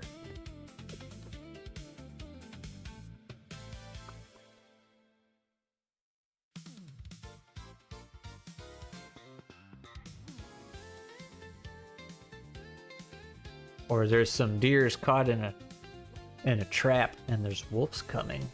Or they will come if we don't get the deer out in time. and then we will have wolves to contend with. Ah. So if I'm a tracker,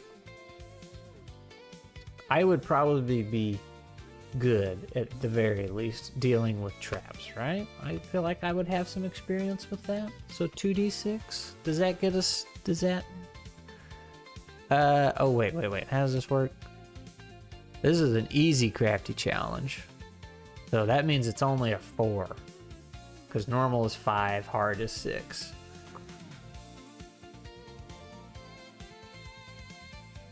Ooh, maybe they trap it on.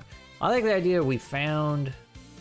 Let's say we found a dangerous creature in a trap, but for some reason we're gonna let it go.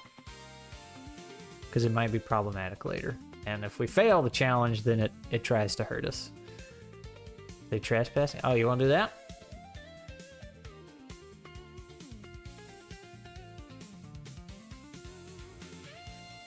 Yeah, the traps are messing us up. Okay, so let's see if we can disarm this trap. I have an idea. So I'm gonna say 2d6 for a 4, which should be pretty easy. Heck yeah, 2 5s. Okay. So we win this card. To the right. Right? Right is win. Except it's a black one. I don't think that counts as one I get to keep as a victory point. So we got the things out. We don't have to worry about dangerous animals coming. Let it go because it's a cub and the moms are dangerous at the kids. That's right. So we spared ourselves a fight.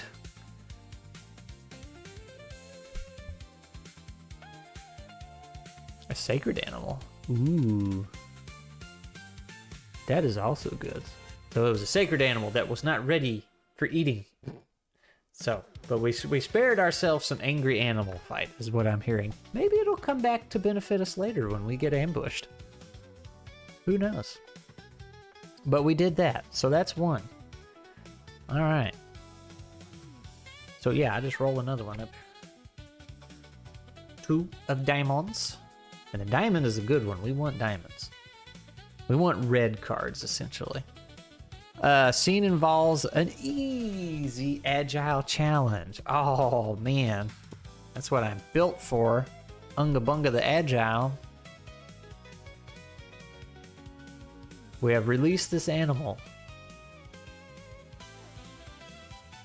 Maybe a predator animal's trying to get it and we have to or maybe a tree's falling and we have to, whoa. I don't know, y'all help me out here. Let's roll up a twist. Because that gives me an excuse to roll dice. 2d6. 4 and 4. Look at that. We got a pair.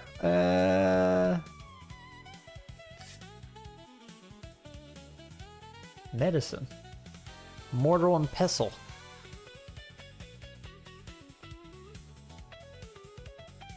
Clubs and spades, I think, are the... If you draw... Yeah, club or spade is negative for you, while heart or diamond is positive. What? Is that only... the face card, the plot advances. Otherwise, just a thing happens.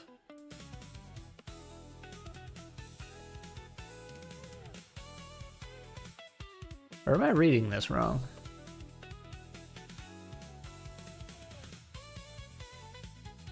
Does that just mean something bad happens to me?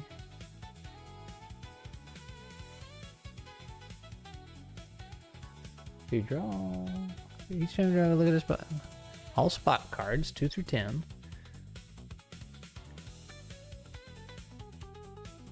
Oh, maybe that's what it just means.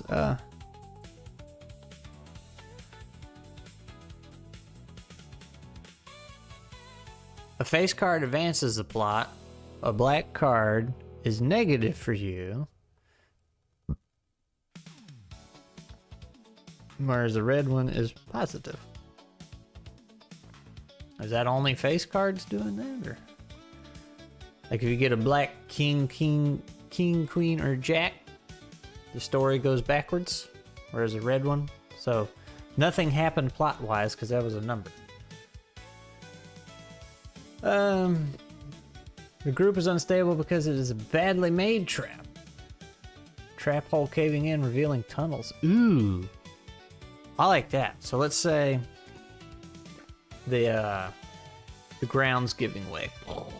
And we gotta save ourselves. But we're agile, so we get 3d6. We're falling down into the ground. Maybe this was the ambush. Who knows? There we go. We got a 5. Honestly, that was I'd have been embarrassed if I failed that roll. All right. And you can do more than one roll in one scene. Like it's not just one for one there. So we fall down in this cave. Boom. Big hole in the, or we fall down in a hole in the ground and reveal a cave system.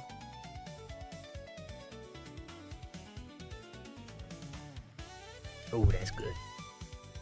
But we saved our fall. We didn't stab ourselves. Our owl is probably not going to be too useful in these caves, but we got him with us. Yeah. And we got, what, one way we can go? It's dark. We can see if we're able to make fire. That's crafty. I don't know how good I'd be at that. I did set out for adventure though, so we'll say that's a medium crafty challenge, which is a 5. And I get 2. So I do not have the means to make fire. I cannot see in the dark now. Giant ground sloth caves or rivals tunnels. Ooh. Hey, maybe we end up being the ambush ourselves.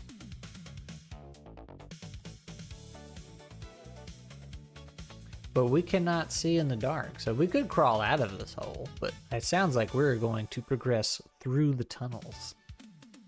It's going to be hard to see, but hey, we do have an owl, so it can at least alert us if something is happening.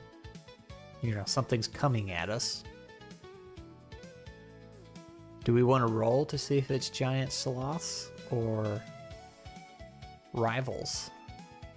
Actually, let's consider that scene done, and what we got? A jack of clubs. That means the story is going to be negative. Oh no. But say I don't. Hang on. If you draw a face card, one of the plots advances. Black is backwards, red is forward. Roll on the twists if you need, and then concluding, each time you draw a card, look at all the spot cards. Oops. Okay, if you have so many spot cards, ow, man, that's how you determine when the game ends. Okay. Your owl has dark vision. Try some shaman magic. Call it owl eyes. Rhymes with grug. All right, so I don't think that twist came into play.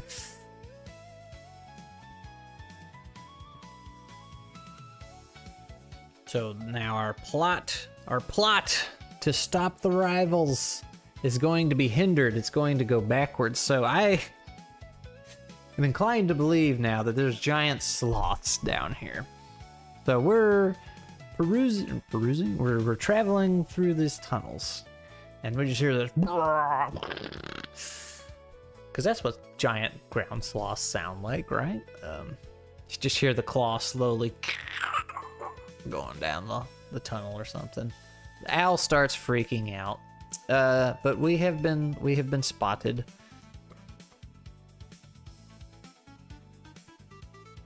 Headphones rating because my naughty cat, so I can't hear your voice. It'd be great if you could write to me via chat.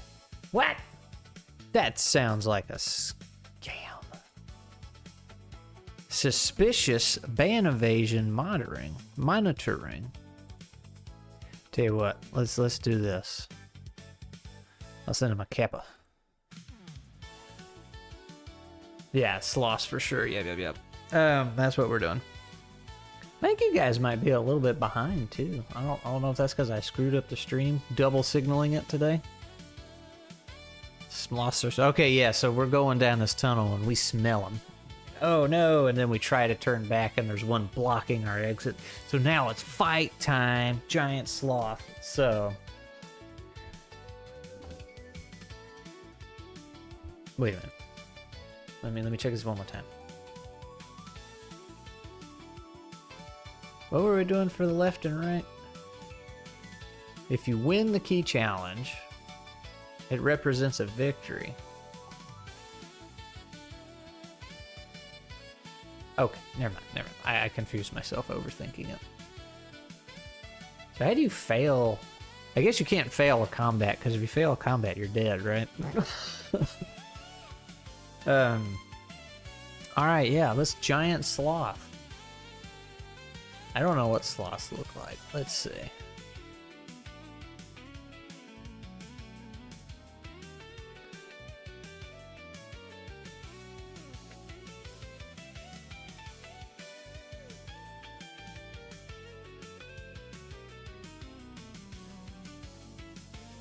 This looks like a slug.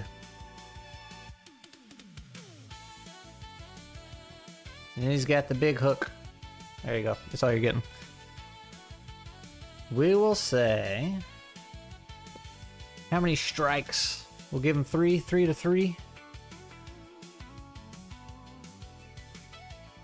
I think that... Let's give him 4. Because he's giant. It's bad. And we're progressing backwards. You love it? Good. Fantastic art. Count created 7 minutes ago. Dang. Glee got him. How are they already marked as ban evasion if their account is 7 minutes old? Also, you can ban them, Glee, if you want to. Delete them. Long-negged bear with giant claws. Alright. So we're gonna fight. So, he's a giant. So he's at least gotta be a 5. He can't be an easy.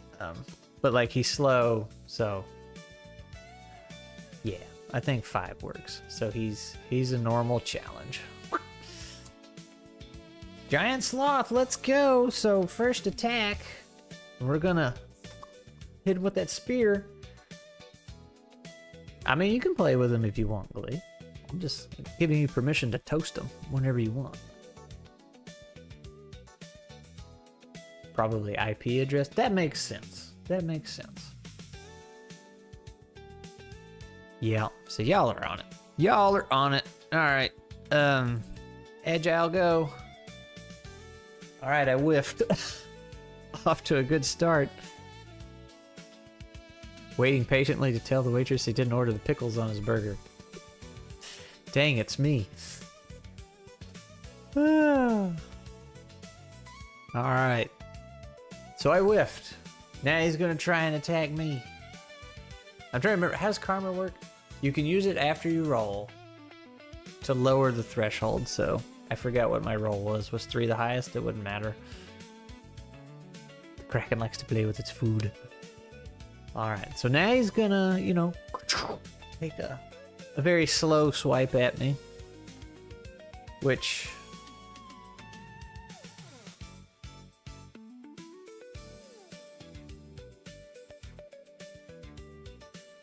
that would be an agile dodge, right? Would I still have 3d6 in that? Do we have to consult regular tricube tails? Challenges. Combat!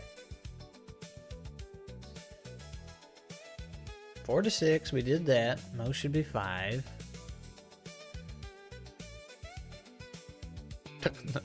Most foes only have one or more HP. I gave him 4. Because he's big.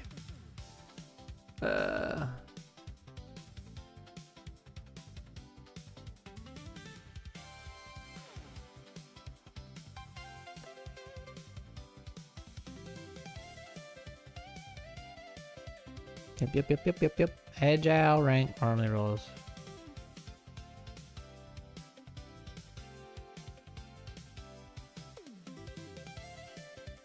I don't know if it'd be 2 or 3d6.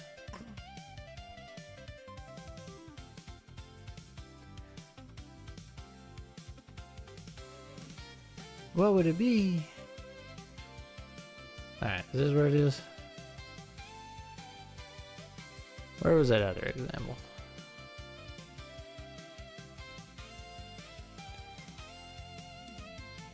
Yeah, there's where the elf dodges. Alright. I think we get 3 for this too. We're hard to hit in this case. Because like I'm able to bob and weave. Heck yeah, 6. Alright, I'm safe. So now we get to stab him again. We got him. That's 1. We might only do 3 or we'll be here all day.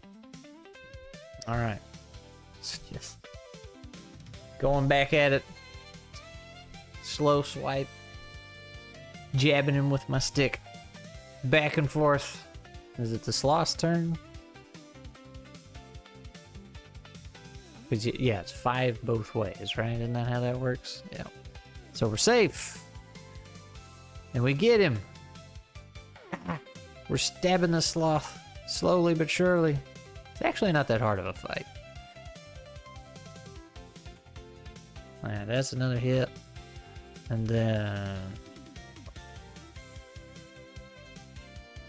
I took a hit on that one, guys. I'm down 1. Oh, God. And using karma wouldn't have helped. Oh, I missed. I forget, can you only use 1 karma at a time?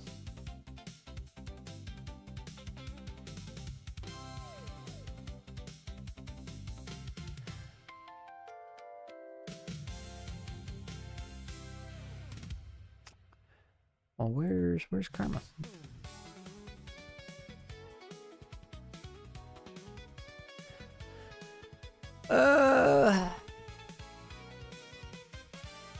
I forget. Offer karma. Where's the...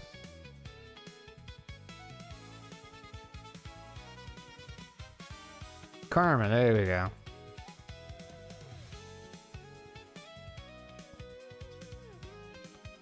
Angry doves out there.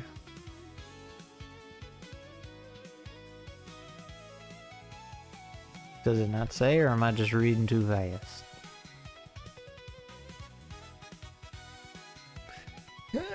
Let's do a good old Control F to find.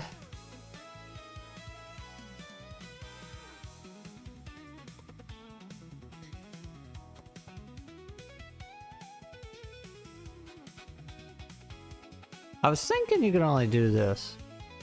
Yep, there we go. No more than 1 karma maybe spent. Okay, so it wouldn't have mattered. I couldn't save myself. Alright. Was it my turn to hit him? He's dead! He's dead, Jim. We killed the sloth. But we also got hurt in the process. That's not cool, man. Yeah. Dead sloth. Alright, so... He's taking up most of this tunnel. We gotta squeeze our way around him. Alright, so... I guess that goes on the right side, right? The spear was the queen of weaponry for thousands of years. Heck yeah. Spear OP. Alright. So we're crawling out of this tunnel. Crawl our way out of the hole. That was a nasty little detour we took, and we lost a health for it. So, next card. 9 of spades. Ooh, a standard crafty challenge. Take out one of its claws for a dagger? Oh, that's a good idea. Oh. Sloth claw. Put it on the end of the spear. Be like a bill hook almost. Or billy hook, whatever those things are called. Alright, so we crawled out of this hole. We're in the forest again. Standard crafty challenge, which is 5. So something crafty. And as a reminder... Oh, we could roll twist too, if that helps us out. crafty, smarts, charm, alertness. Could just be detecting something. Mental, social.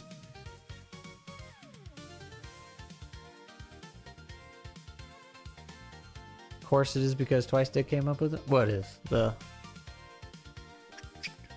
claw and hook? Let's see. Just for giggles, let's see what we get. 3 and 3. 3, 3, 3. Ooh. There's 3 and 3. Looks like something tumbling down like a rock slide. Achieving a group of monster eaters, and it shows, because my first thought was harvest the beast. Dagger. Heck yeah. Yeah. Okay, so I like that, because crafty could be something alertness it said. So something's falling, tree coming down.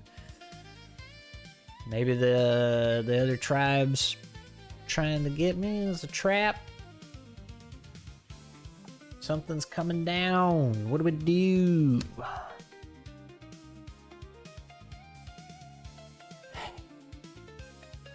Maybe the other tribe's stealing the lumber that we've been trading with. So like we got the tribe we were trading lumber with, and then there's the rival tribe. So maybe they're like sabotaging the trees here. Tearing them down. Ruining them. Or maybe they're in the trees throwing rocks. Their own trap. They triggered a trap. Okay, let's say a cave in, a trap. At the exit of the tunnel set by your rivals. I like that. Twice Dead's better at this than I am. All right. So we'll put it under the alertness category. We'll see if I am. Well, we'll see if I catch this in time, and that will determine what I'm going to do here. All right. So. Did I have the dice on the whole screen the whole time?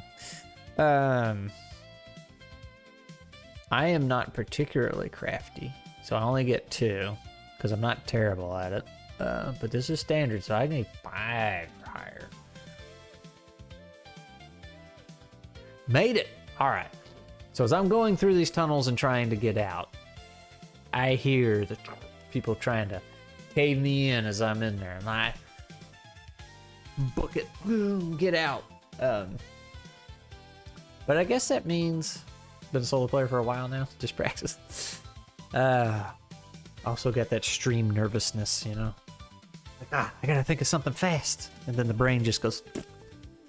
All right, so this means we passed, so we can put that over there.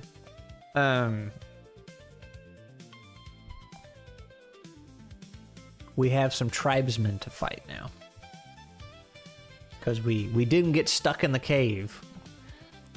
But we'll say there's, because this is how TriCube works, there is a handful of them.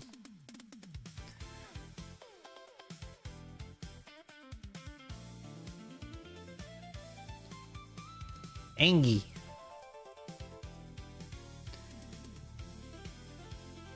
A tall one.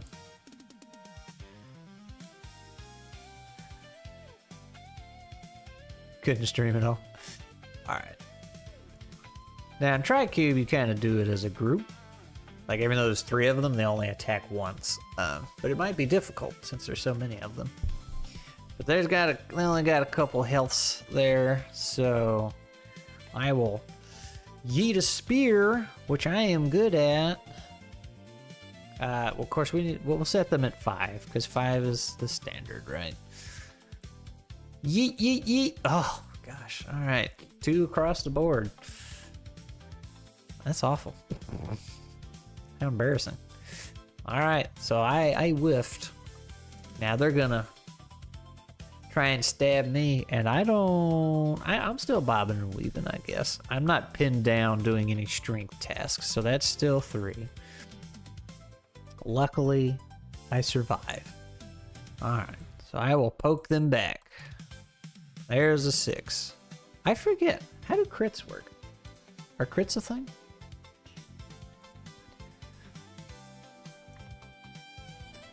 I should have picked a game I know how to play. The player rolls a 1. It's critical failure.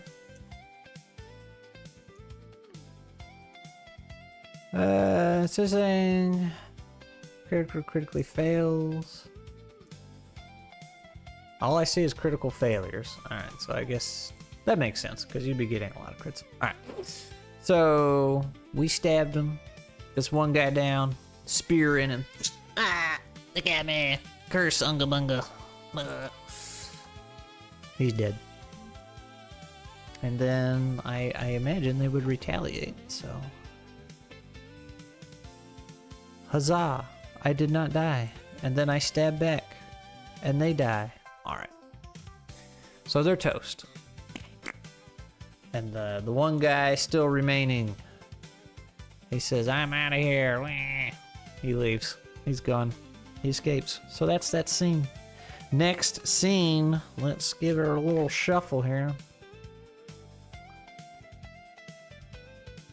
5 of clubs. Man, we're not getting very many reds over here. What is a 5 of clubs? Easy brawny challenge. Alright. What are we doing for a brawny challenge? Maybe we start wrestling with that last guy. Keep him from escaping. Or he threw a bola at me. I gotta get out of it. Let's roll up the twisty. Twisty, twisty. I like the twists. 4 and 3. Ah! Sleep. One of them charges at you. We could do that. Alright. And he tries to grapple me. And we're trying to break free. Else I get trapped. I'd say like through a bola or something. Which will, yeah, this will determine where the scene goes. Alright, I'm figuring it out. But that was, what did we say, 5 is easy? So that means it's only 4.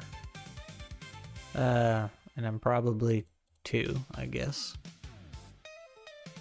Alright, so that card goes on this side. Means we're not toast. Let me make sure this is on loop. Alright. So now we get to finish him off. He's dead. He didn't escape. Alright. We're still in the woods.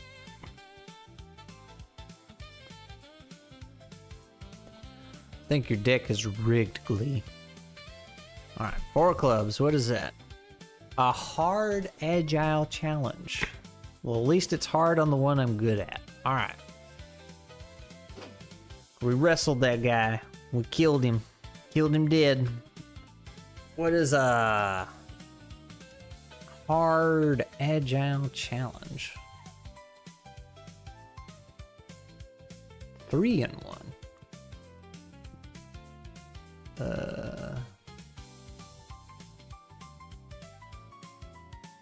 The sun, occult symbol,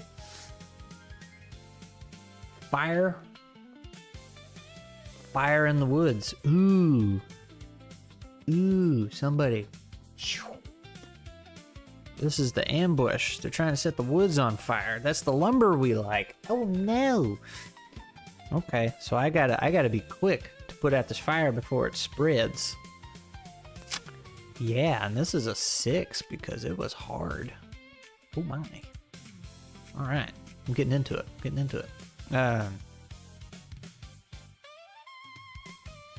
That was a good roll. 2 5s and a 6. Alright. Good. I rolled them again. Alright, so put out the fire. Don't know where the arrow came from. Dude, I have 1 red card. That's stinky. Alright. So I guess that's it for that scene. We'll just... Another not red card. 3 of clubs. Standard agile challenge. Okay. What's the twist? 1 and 4. Oh God. Buffalo comes charging through here because a fire scared him. Right? Are we ever gonna find the rivals? Ah, all right. Can we dodge the charging buffalo here? I need a 5 or higher. I am having a bad day. I'm having a very bad day. Look at that. I can't even karma my way out of that one. Good Lord. Right? Because 3 is standard, which is 5. Oh God, I just got trampled by a bull. Oh, damn.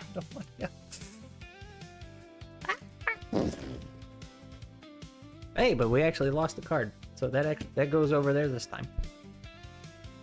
All right, so to determine when the session ends, if you have 3 to 4 spot cards of one and 2 in another, 1, 2, 3. So technically, the next card could be the final scene if we want. If you ever reach 5 spot cards of the same suit, even if you have no others, then this is the final scene with an epic twist. Okay. Well, shoot, we almost did that. Hey, what's up, Neil? Good thing about lots of black cards is that you still get lots of red cards in it. Yeah, well, I don't think we're gonna get to them because technically we're supposed to. You can go as long as you want. Coming up on the final scene.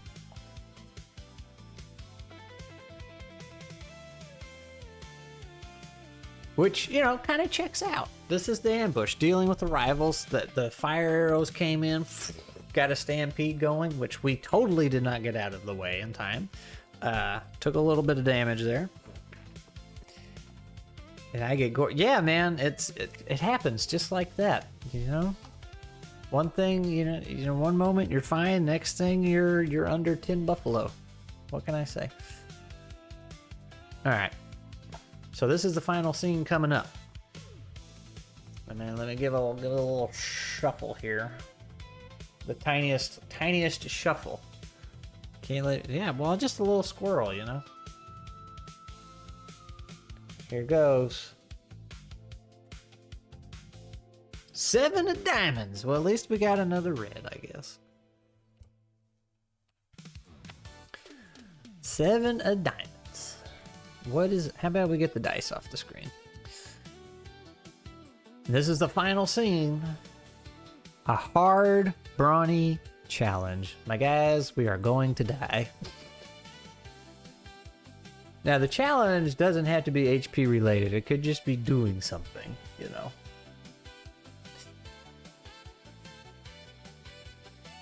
Let's do the twist. 1 and 6. Okay. All right.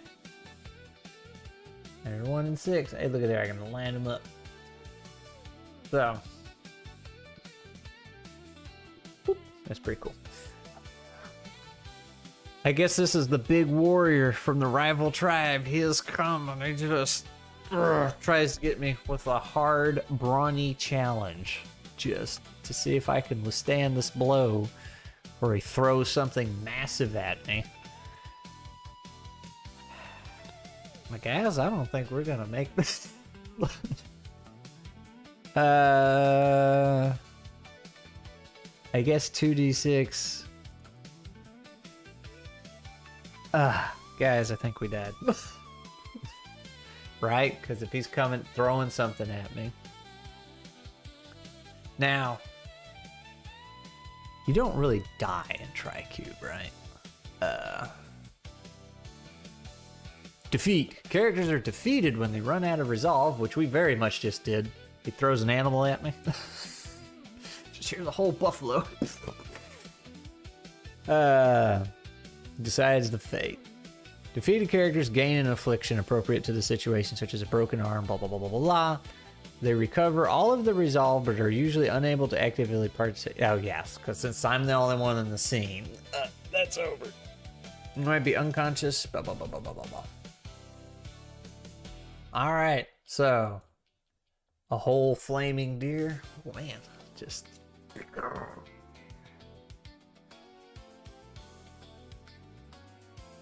But see, even if I had survived this fight, I still lost, right? Story-wise, because if you draw a face card, blah, blah, blah, blah, blah, blah, blah, blah. Each time,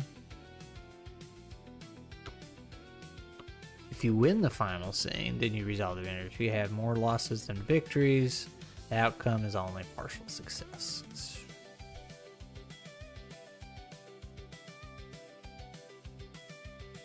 If you win the key challenge, which is what I did. Okay, so the black and reds don't matter unless it's a face card.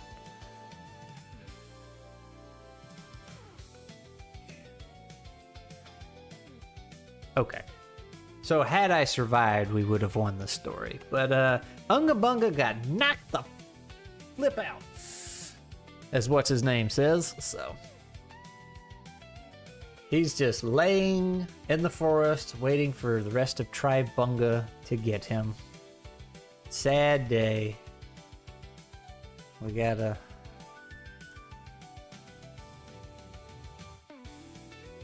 This is Unga Bunga right now in the forest. He got knocked out, man. By a flaming deer. I got trampled by buffalo and then hit with a flaming deer. But I did kill a giant sloth. That was pretty cool. Yeah, put my cards up. Alright, so every time I think about it, I confuse myself.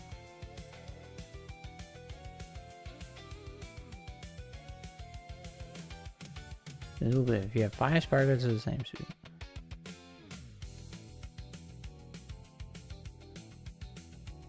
Yeah, okay. Never mind. That, because the number of cards just determines when. And then you count them up. Yeah, okay.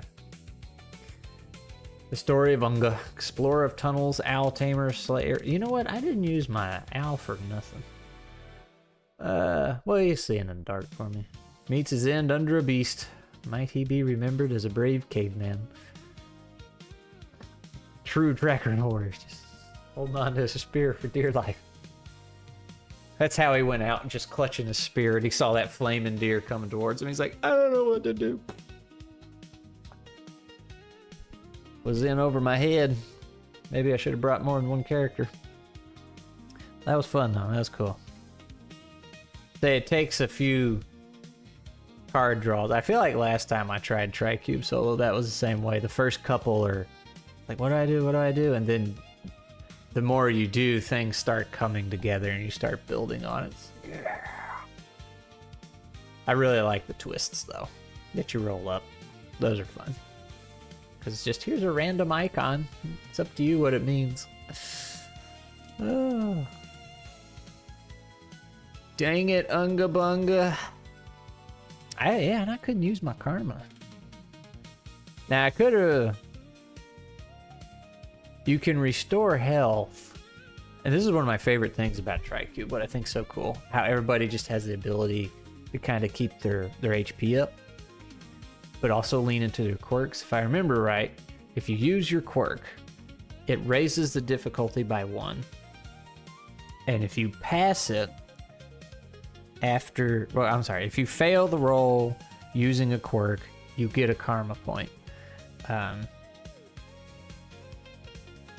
And if you pass by making the roll more difficult using your perk, then you can choose between a karma point or getting 1 health back. So like, had I been using my noggin and power gaming, that some of those agile challenges I had, like particularly the easy ones, I should have used my quirk. As long as it made sense narratively. And then I could have got some health back. You don't know what to do with Flaming Series. That's a tough situation. It wasn't in the simulations. Managing a party is harder, but it's pretty fun. Yeah.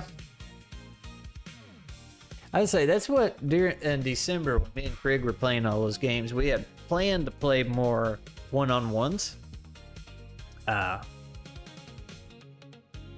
One of them was he was gonna have a whole party of players, and then another one he was gonna just be one character. And we did Moss and Stone. He controlled an entire party by himself. But I mean, that was still, you had a GM, right? But it was one player controlling a bunch of characters. And I think that went pretty darn good. But we never did do the one-on-one where he just had one character, because what happened? I think we ended up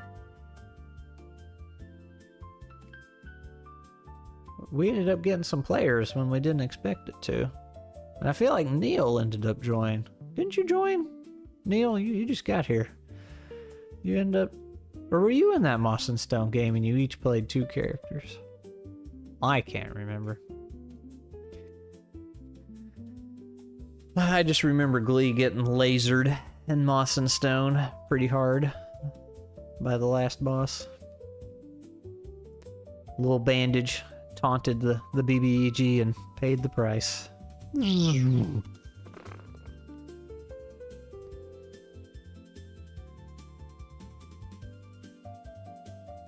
My main solo game is Maze Rats. I don't know. What is Maze Rats? Gotta go look it up. Maze Rats. RPG. Is it on DriveThru? It's on Itch. By Questing Beast. Didn't he have a YouTube channel?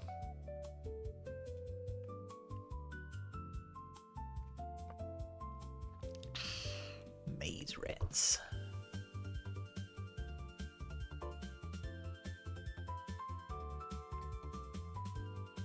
I haven't played Moss and Stone. Yes, you have. I know I finally got you in on one.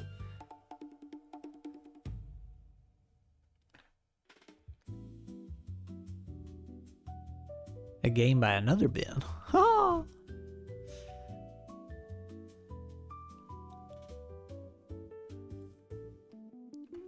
DriveThru. See, I always gotta check DriveThru because I have store credit there.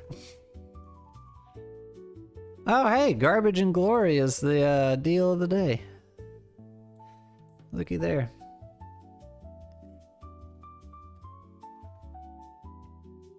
I need, like,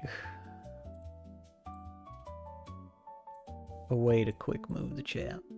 I guess I could set that for a shortcut. Garbage and Glory. $6. Might have to grab it. Don't know. I got the rest of the day to think about it. Excuse me if I don't already have it. Anyway, I was looking up Maze Rats.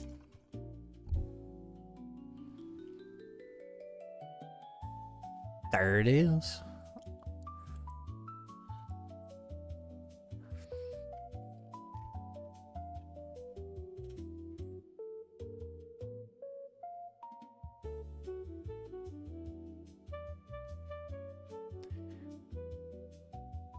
Hit a balance between flexibility and ease of use. So, Twice Dead, is Maze Rats meant for solo, or is it just something that you like to play in a solo? One page, character creation, hand drawing, blah blah blah blah blah blah.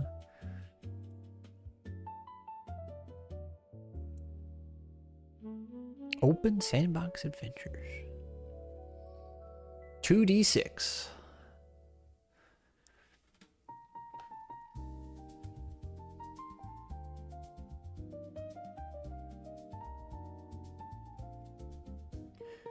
So simple a kid can play it, ran it from my little cousins. I like those kind of games.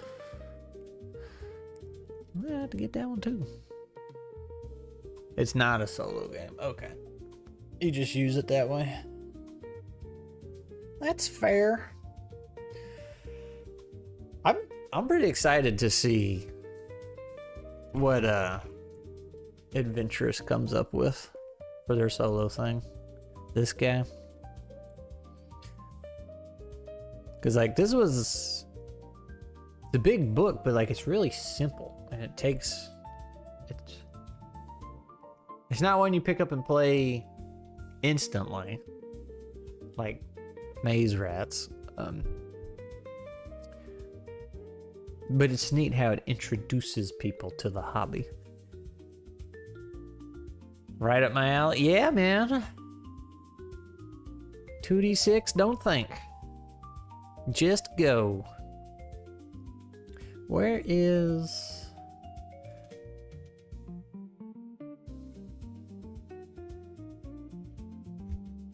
Well, we can just go to Dawnfist Games. I think, yeah, here it is. Solo rules for adventurers. Currently $3. It's kind of neat how he's doing that. It's like started off, I don't know if it started at $3 or like started at $1, but as each update comes out, it's getting to be a little more until it hits, you know, full price for a full release. I'm like, that's neat. So the earlier you get in and support, the cheaper you get it. It has so many tables.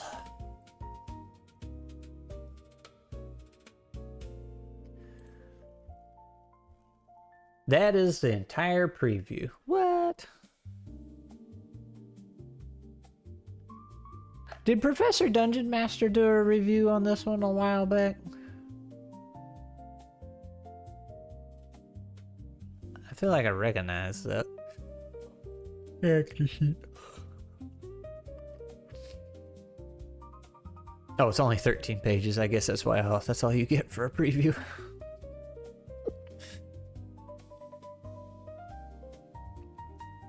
You need to pre-order your Arknight minis. Well, yeah. Glad I could help.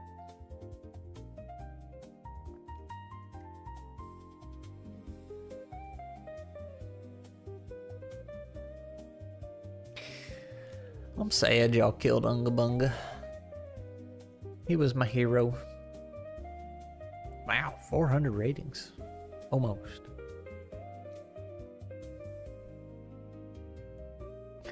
Although 5 stars, I haven't actually ran this system.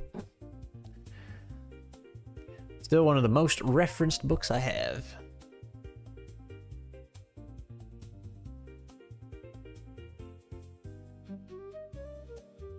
Oh!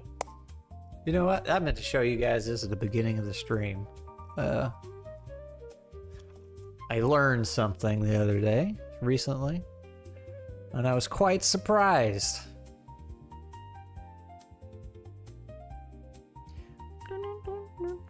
Oh, I got some comments to answer. No, we can do that later.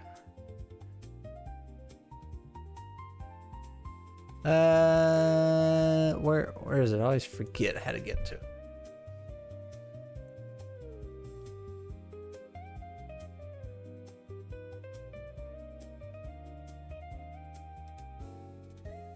If you want, I can show you the book.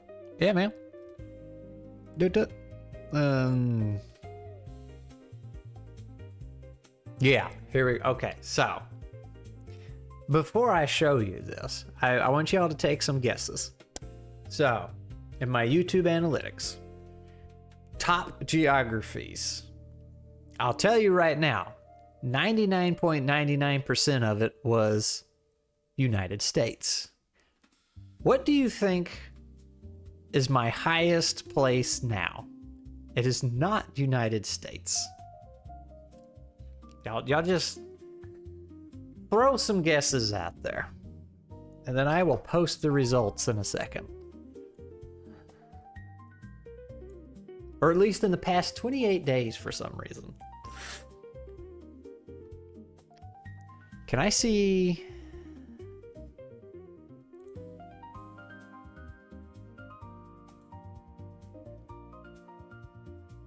I swear it just went up more since I took that screenshot.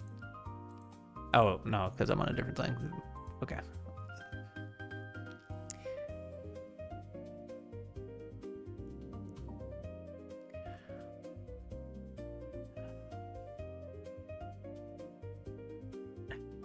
Wood Games wants some minis. Skinny minis. Space, love minis.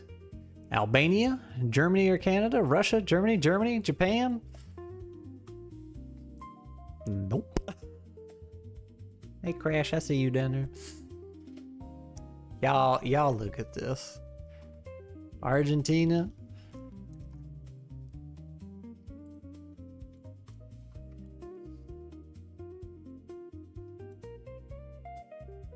Can y'all read that? Let me put it over here and then put y'all back over here. Chat. The world.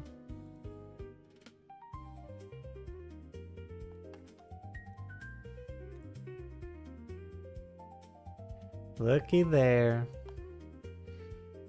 I'd say it's twice Dead's fault. He's almost half my watch time.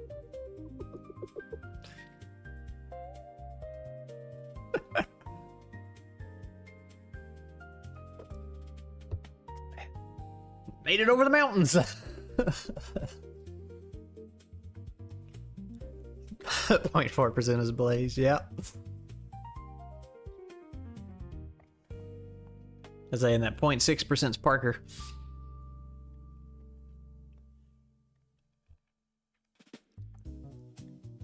Twice binged the entire channel. But say now I was just looking at this. So you see how that says all. So that's videos and live. My live, 43.5% is United States. And then that's the highest. And then the next one under that is 0.9% from Bulgaria. Videos, 54%, almost 55%. Chile, and then 18% United States. So if I go to see more,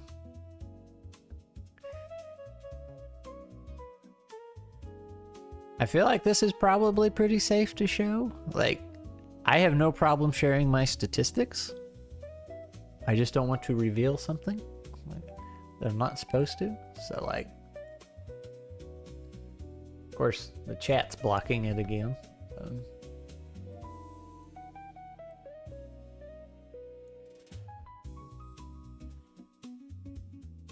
So this is behind the scenes of YouTube. I'm always in your headphones. Twice binge the whole channel twice. Call them twice binge. All right, so this is just 28 days. Let's see 90 days.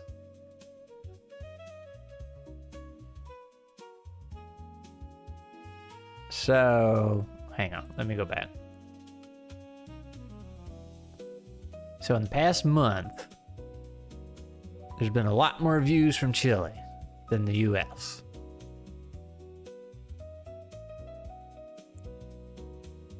But look at this. There's more views in Chile.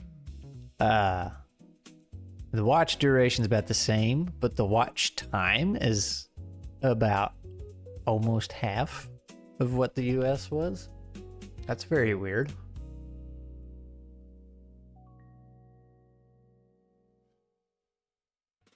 Yeah, how does that math work?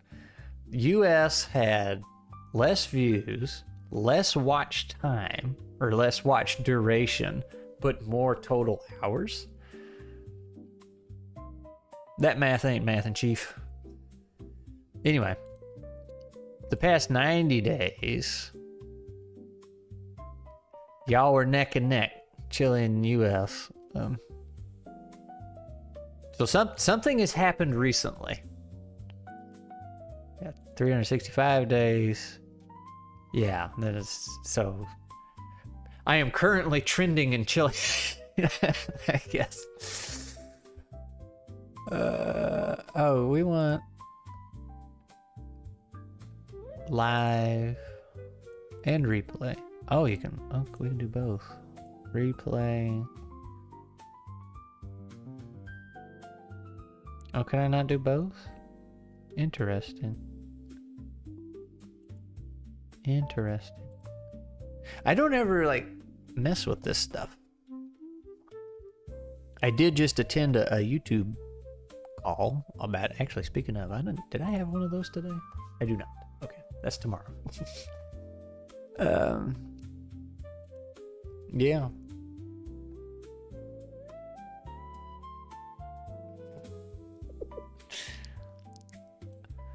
That's funny. Oh gosh, it tanked. Yeah, so what? Okay, so the blue line's chilling. And it was like up, down, and then just blah, blah, blah, blah, blah. And then right here, it went up, and then just tanked. Did everybody in Chile lose their internet at that day? Because there ain't been nothing since then. That's like 10 days ago. So weird. Is there like a way to see what happened that day? That was, we'll say April 10th to the 17th. Regional algorithm update. Might have been. Playing double speed. Americans are pretty good at that, aren't they? Watching things super fast so they don't have to pay attention for too long. But that wouldn't work out because that counts as less watch time. Hours.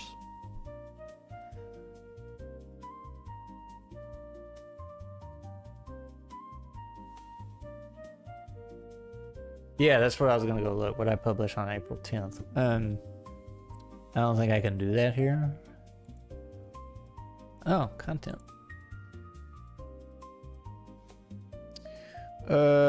April 10th. Now, this is just what people were watching. Oh, okay, so it was the TTRPGs, ADHD, Autism, and Families.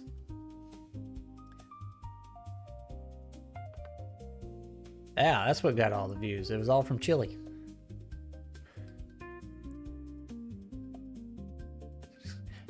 So I used to wisp, you know, I'd hear people watching stuff on twice speed, and I'm like, no, you got to watch it on regular speed, because you know the YouTuber made it this way for a reason, and blah blah blah blah blah blah blah. But like this past year or so, I fell into the habit. I've been watching a lot of stuff on double speed. So let's, if I go here, now this one I'm keeping intentionally closed because I think there's some information here, like some bank account information, because the ADHD autism video I paid to promote a little bit.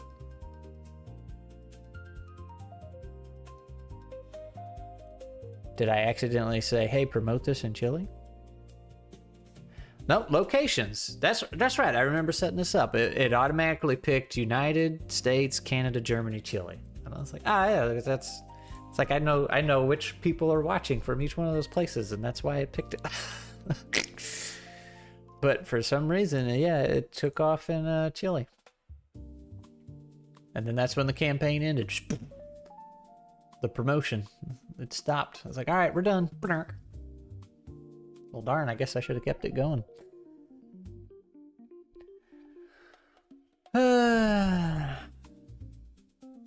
Normal speed is best. It is for something. Like, so it's funny because I was just talking about that YouTube channel last stream. I think it was Mahler. I was like, he never puts out videos. He dropped one yesterday, and of course it's like 3.5 hours long. And I've been watching it at normal. I didn't even consider speeding it up. I realized that this morning after I'd watched a bunch of it. I was like, dang, normally I speed stuff up. And I was like, nope. Because everything he says has usually meaning to it. Not a lot of nonsense. Sounds like promoted better. Yeah, it really took off. But I kind of see that's why YouTube feels like pay to win. Cause wait a minute. I started it. Yeah, the promotion ended on 16th, and that's when it just boom. When did it start though?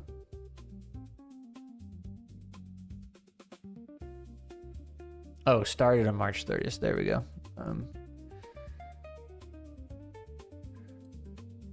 So yeah, I was saying, like, you can just almost pay for views. General pay to win. Yeah. Well, Twice Dead, I thought it was just you. You're the only one I know. I don't think that's where Caverna Dolecus is.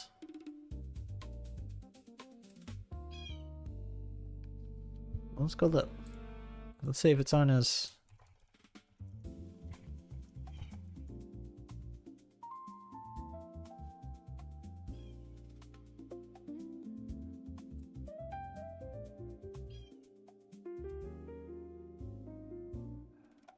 It doesn't, I thought he said on his thing where he was from. I mean, here's his language. Pretty sure he's Brazilian. That's what I was thinking. Twice did. This is from his description, though. If you wanna, don't know if that helps any. You'd rather play to win? Absolutely.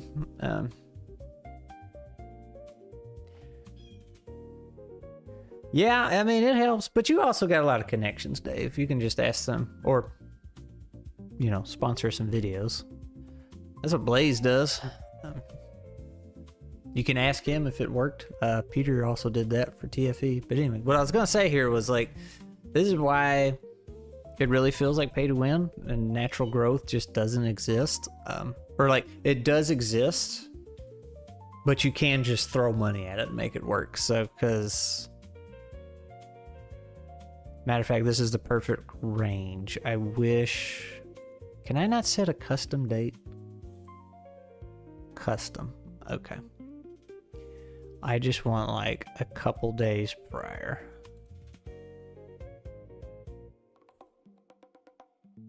Okay. Yeah. So,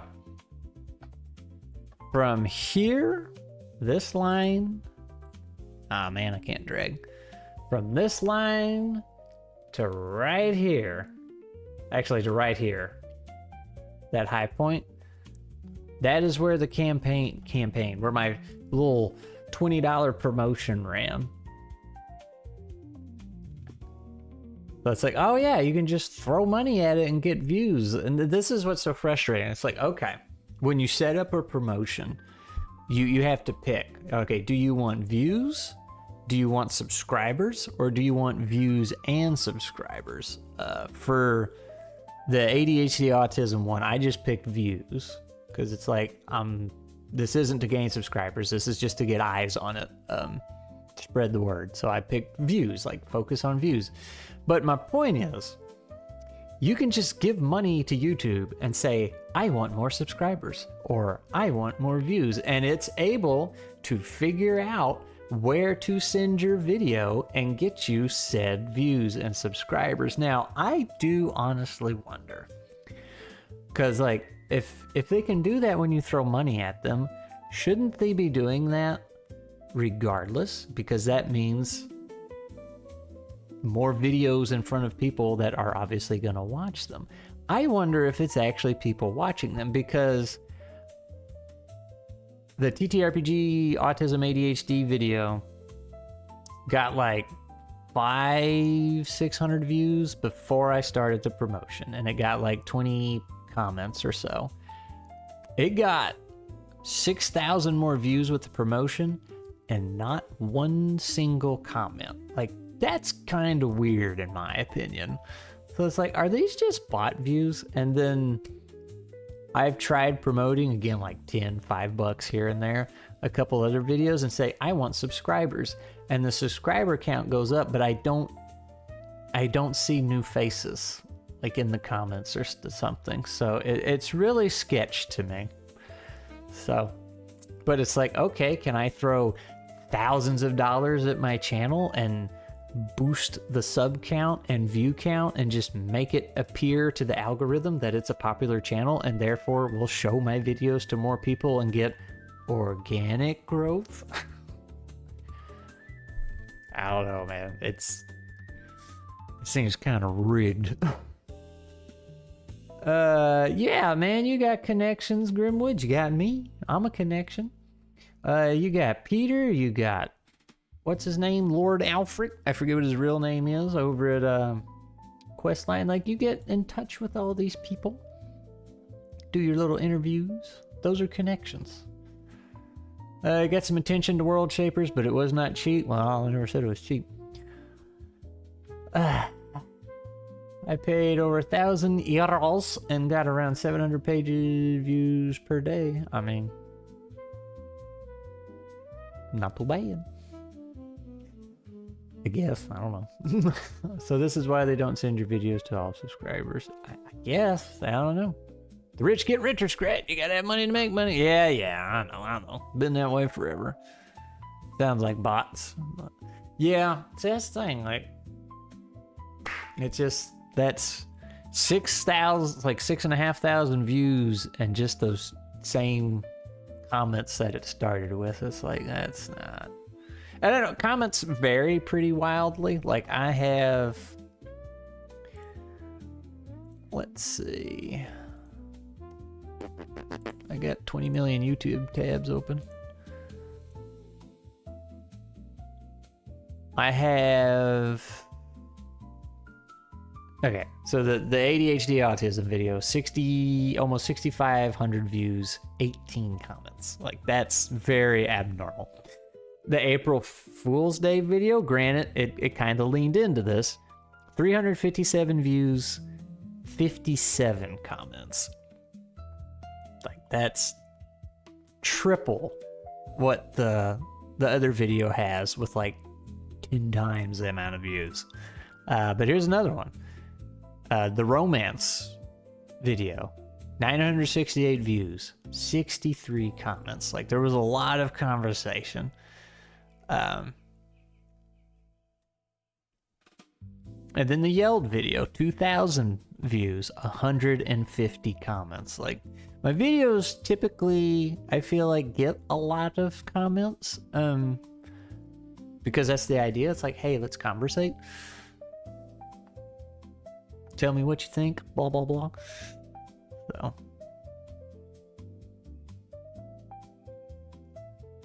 So to see such a low comment count on a promoted video, it's like, where are these views coming from, my guy? Like, what's going on? Now, that said, since they seem to all be in Chile this time, maybe they were listening with the auto-translate thing, and they can't comment, because maybe they don't speak English very well, or, don't want to comment in English. So,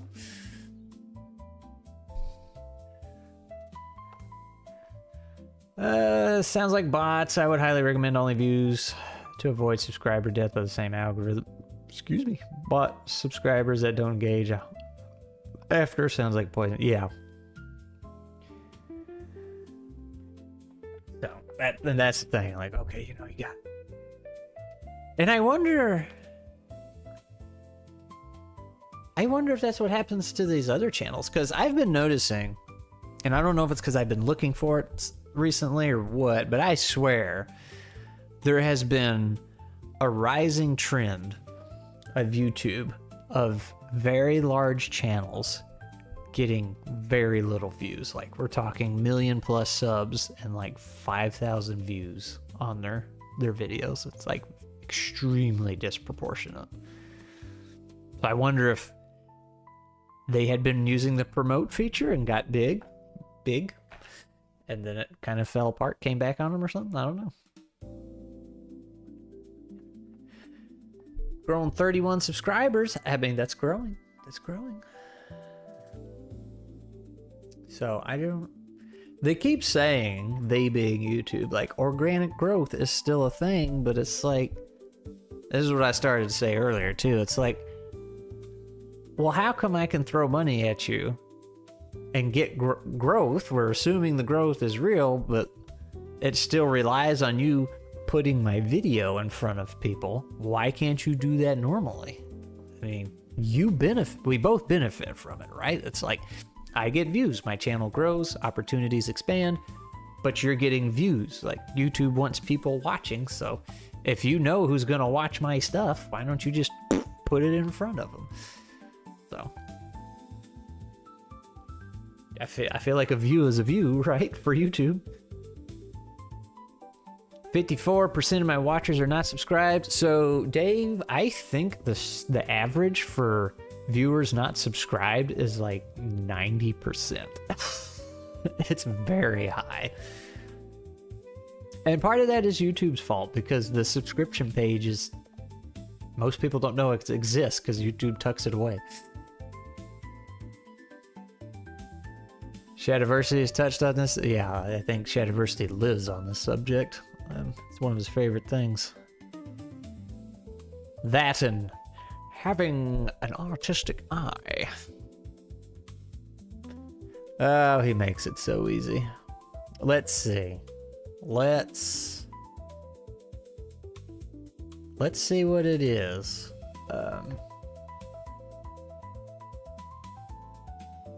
The subscriber thingy. Back to analytics. What am I looking for? Watchers subscribed. Where is that? Audience?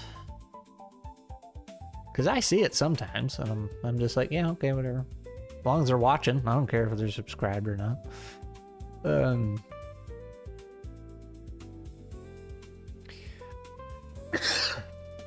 Watch time from subscribers.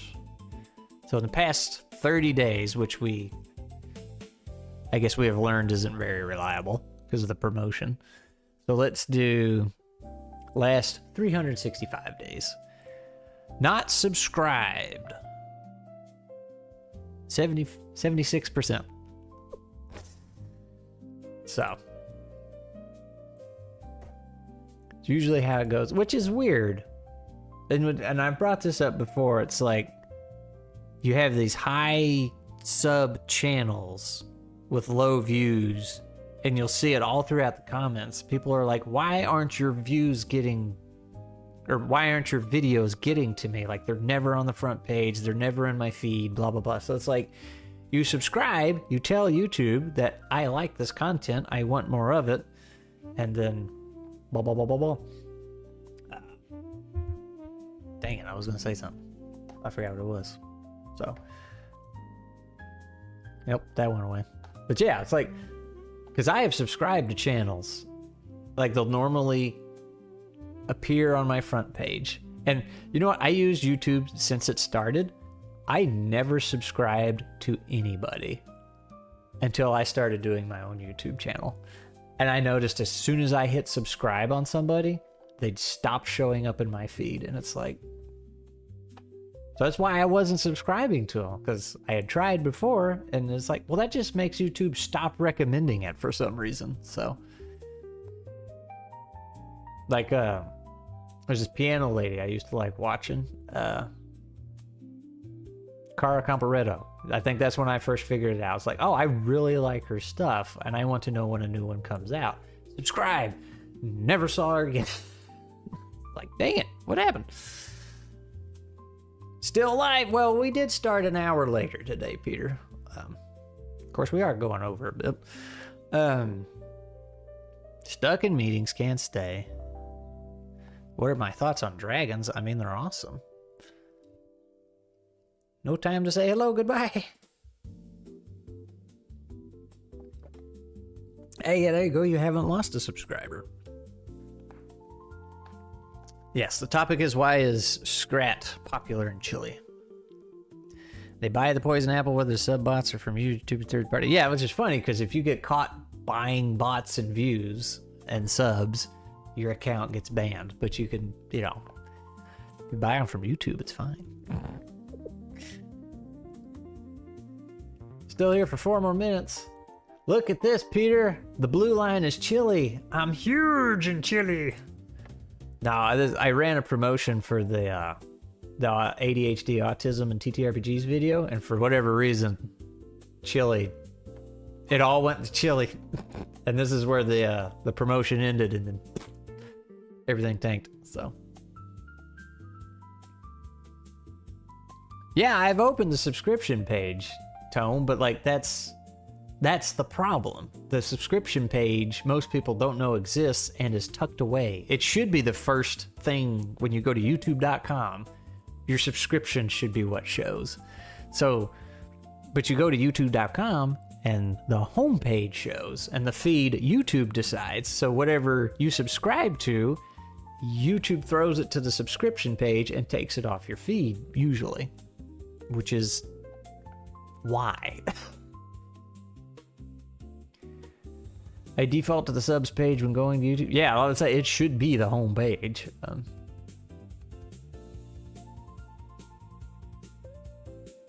They get the money. Yeah, that's right. That's right. As long as YouTube gets the money, it's fine.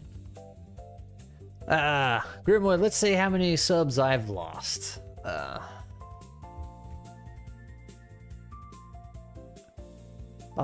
don't know how to do that. How do you look at subs?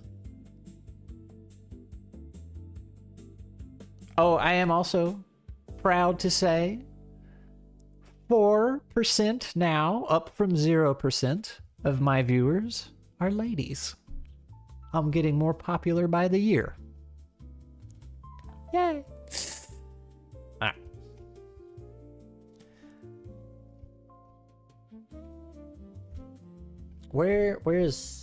Here's subs. Yeah. Because, you know, since I am tiny boy, tiny YouTuber, my graph always has that. It doesn't get far up or below the 0 mark, but still, like, there's the 0 line. It's still, sometimes you see it dip, you're like, ah, what'd I do? It's like I had a live stream that day and it pissed off 5 people. They're like, I don't like this guy. Unsub.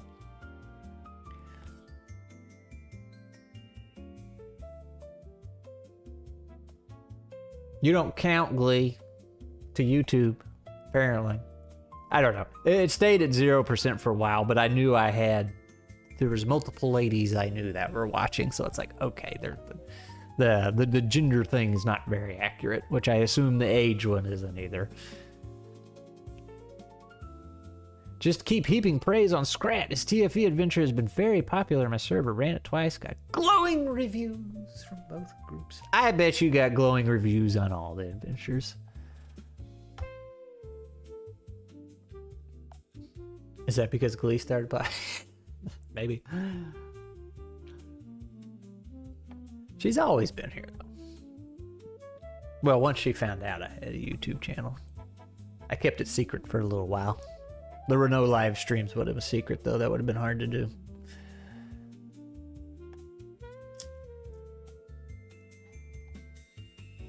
The stats are funny, though. They're funny to look at sometimes. But I know, and it's not YouTube's fault. Like, a lot of this can only be so accurate, right? People can lie about their age. Things like that. Gotten lukewarm reception or even negative. All right, I have to shift my entire career now, Peter, and be an adventure writer for TTRPGs. That's how it works. One piece of praise, and it's like, all right, the whole boat must turn. Also, y'all look at this cat.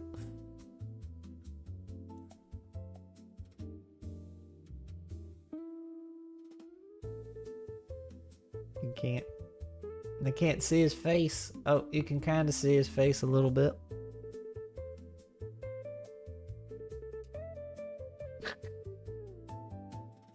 Look at the chat out of the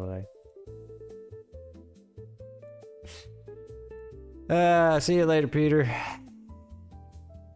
There's definitely real money. if you had asked me a couple years ago if I would write adventures, I'd be like, absolutely not. Go make up your own. I don't understand people who buy adventures and blah blah blah blah blah blah blah blah blah. Like, if you want to do it, that's fine. That's not me.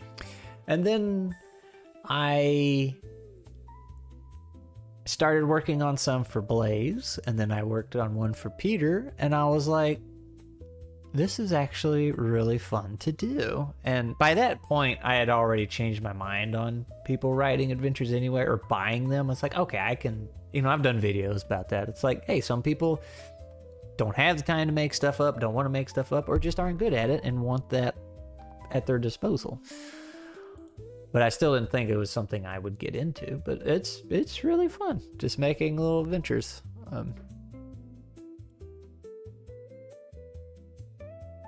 They're trying to make sub pages more. They're trying. Actually, wait, Glee, on that screenshot, it's not even there. What are you talking about? They're trying to make the sub page more apparent? There's YouTube, home, and shorts. Or is the home... Is home... That's just the home page. That's not like your home, is it? With all your subs? Or are you just talking about that subscription thing on the side? Not the actual page.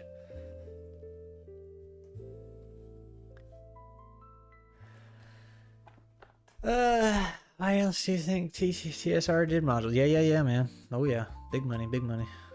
Well, that's also what was that, brand loyalty? What do you call that when people buy something that a company makes just because the company made it, whether or not they actually want it? Okay, that is a page that's clickable. Well, it doesn't seem like it. It just seems like a drop-down list. And I'm making one for Mass... I might be making one for Mass Pause, right? That's a stretch goal. I'm not supposed to be writing you something right now, am I? I think that was a stretch goal.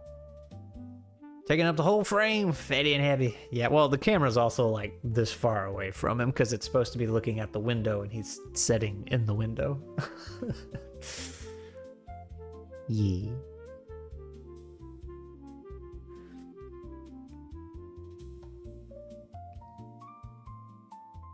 Happy cat. It's a stretch goal. Okay, yeah. That's what I thought. It's how most 5e third-party folk get food on their table. I believe it. That's probably why the OGL cost such a fiasco. Suddenly getting a lot of followers on Twitter, and they're all hot young ladies. I'm sure it's legit. You know, I hop on Twitter like once a week to post my community, not community schedule, my stream schedule, and the last time I hopped on there, I had a bunch of new followers, and I was like, that's weird. Anyway. I didn't even bother to look.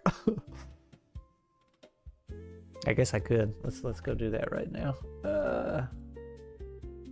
Twitter.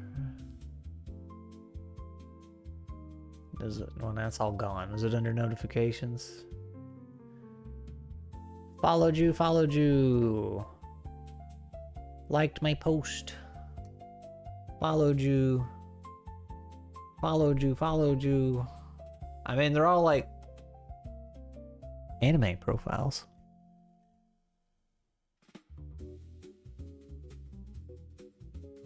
A VTuber followed me.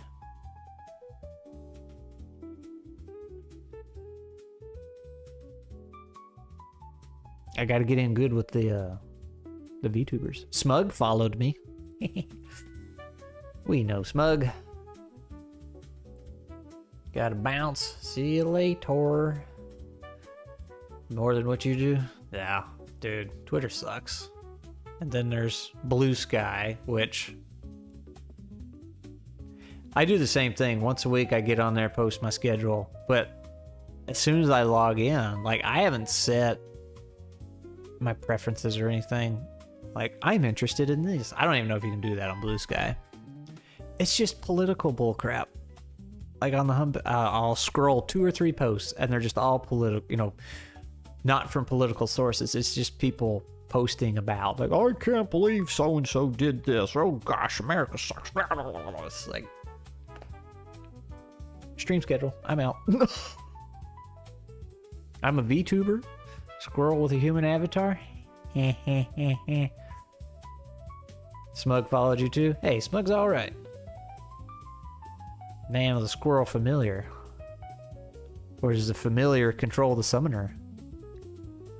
There's a surprising overlap between ttrpg folk and VTuber folk on both sides of the screen. I think it's... I don't know. Because I've only been in the scene so long, but I get the vibe. There's always been a lot of ttrpg players, but like it's following the same path that video games did, right? A lot of people played video games for a long time, but didn't say anything because it wasn't cool. And then it became kind of mainstream, and then people admitted they played games, video games, and then other people jumped on it because it was the cool thing to do, and it just got more and more popular. I feel like ttrpgs are in the same boat. So like, people are just, you know, it's easier to admit, oh yeah, I play ttrpgs, instead of people who are like, oh, you're like one of those weird death cults who hangs out in the basement and eats people, you know. They just say, nah, I play ttrpgs. And they're like, oh, okay, cool. I mean, some rednecks might make fun of you, but that's all right.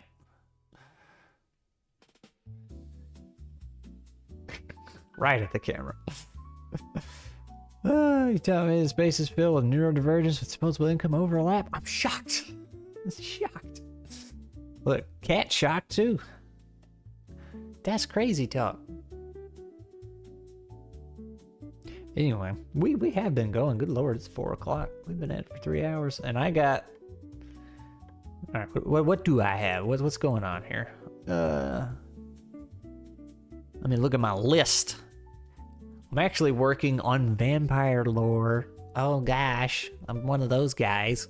Now, the book I'm working on, in the Kesho Knight Legends universe, it touches a lot on the spiritual, otherworldly side of things. So I got a lot of demon heaven and hell kind of an angel's lore I got to work on and get all that mechanically sound. So that's what I will be deep diving into after I get off of here.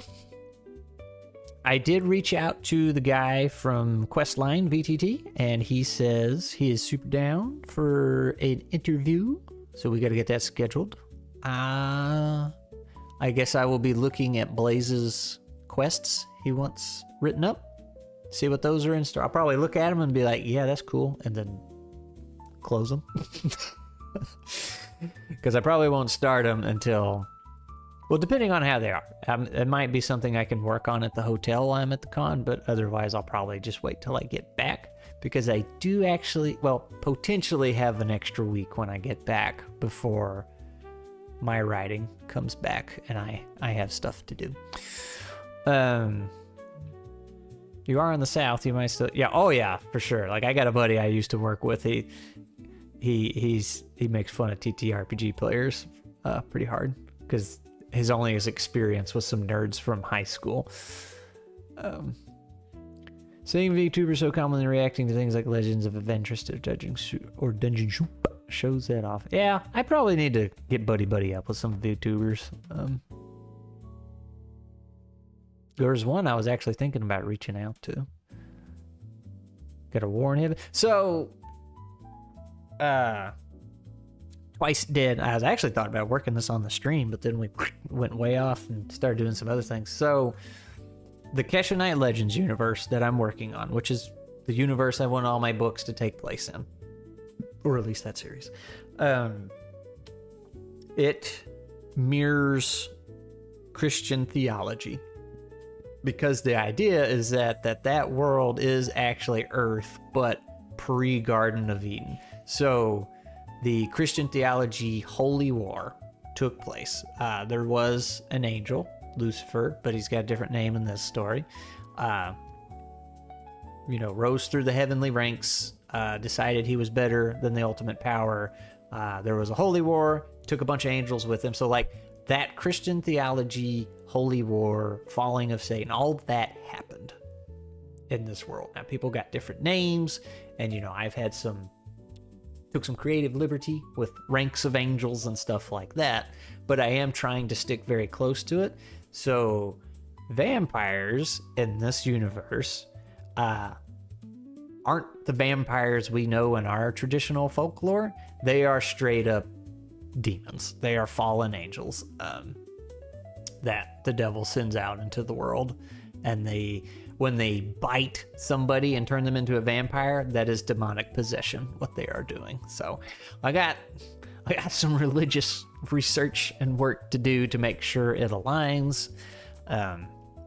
You have to pick a denomination of Christianity and stick with that because there's so many different versions. Try not to crisscross them. That way it'll be consistent.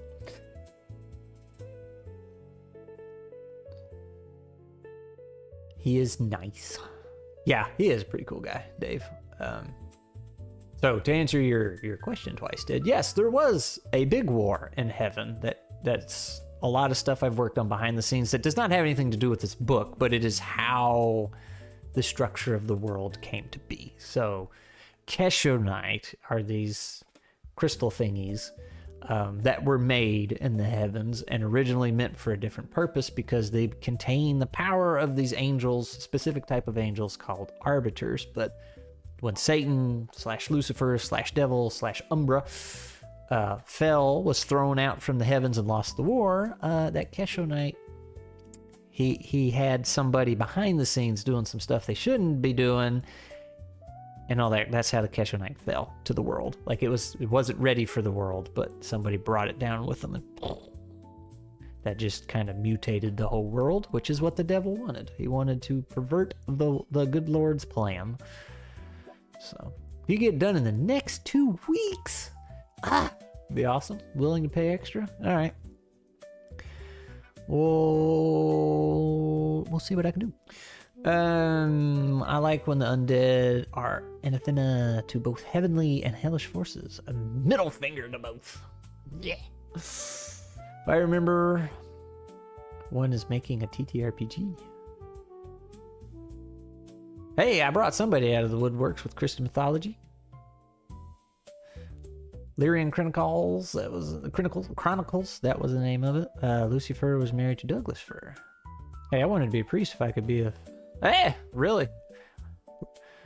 Were you a priest? So that's Catholic. So Catholicism has some wildly different beliefs, we'll say, theology, compared to the other denominations of Christianity. Like when I was looking up, what's the word I'm looking for?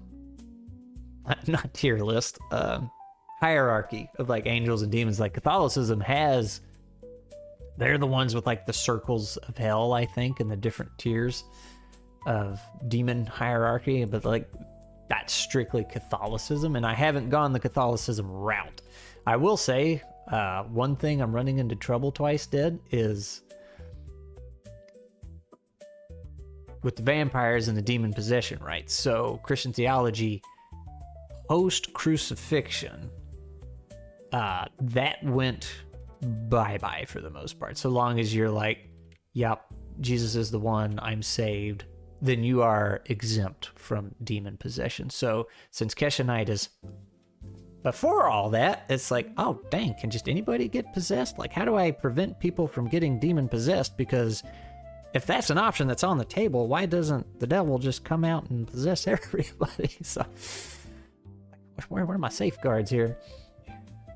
Nice take on vampires, 100% were demonic. Yeah, I thought it'd be kind of cool. So it's like kind of a play on the folklore. So like people in world in this book are like, well, I thought vampires were just like, scary, spooky stories to scare your kids and stuff. Like they aren't actually real. And the main character, he just, knows how to hunt them and stuff. He's like, yeah, they're real. Hate to break it to you. They are real and a real problem. But then it starts explaining like, okay, yeah, this is how they actually work. So it's like, okay, we're calling them vampires, and they have some overlap. Like they do bite and drink the blood and come out at night, but they are a different beast. So discourse of word, diamonizami, would probably help you lots. That is a word. Catholicism has a lot of weirdness. That's true. That is debated on for demon possession versus demon oppression. Okay. Let me put it on the sticky note. That is such a long word. D-A-I Mani. Demonizomai. I think I got it right. Yeah, and this is the thing. Like, I don't like reading up on demons and stuff. I'm just like, I don't want to think about that, but I gotta get into it and get it right for the story, or for the lore, so the story will make sense, right? Demon possession is two things: demonic obsession and demonic possession. Maybe in the pre-Eden times, he still can't break free will, but can cause demonic obsession. Oh, Greek. Okay. Yeah, so like... Oh, bye, cat. Let me turn that off. So I have these different tiers. Well, this is what I'm working on, right? So... Let me turn my fan on. Somebody makes a deal with the devil. And they're like, hey, my life is terrible. It's this lady. She's like, my life's terrible. Everybody's abused me. Everything's... Hang on. Here's a squirrel.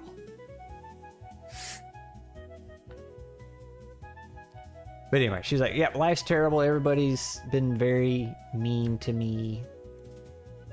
And she wants to take a whole lot of revenge on everybody. So she makes a deal with the devil. She's like, give me some soldiers or something. And he's like, yeah, sure, man. That's the real script. Have you seen the Roman ritual? You know the rites of exorcism? Not really. That's something I need to look into. So the devil's like, yeah, sure. I'll give you 6 soldiers. Yours to command. Do whatever you want with them. Because the devil's goal is just to run the world, right? Like, mess things up. Chaos is his goal. So she's like, yeah, cool, give me those, but my one condition, and this is where it starts getting dark. She's like, these guys can't do anything. They can't demon possess, corrupt women. And the devil's like, sure. Never make a deal with the devil. So these 6 soldiers come out into the world, and one of them was like big head lead angel that fell with the devil. And the book opens up with the conversation between the devil and this lead soldier, and he's like, hey, got the soul, I want it. The soul's really not that big a deal. The whole point of this is getting you out into the world. And he's like, six soldiers for one soul? That's pretty steep, my dude. And he's like, yeah, I know you're gonna break your bonds with her. Like, she's not gonna be able to hold you forever, and you know, she'll probably die anyway of old age, you know. So the idea is just to get the soldiers out, and then he's like, you guys can go do whatever you want.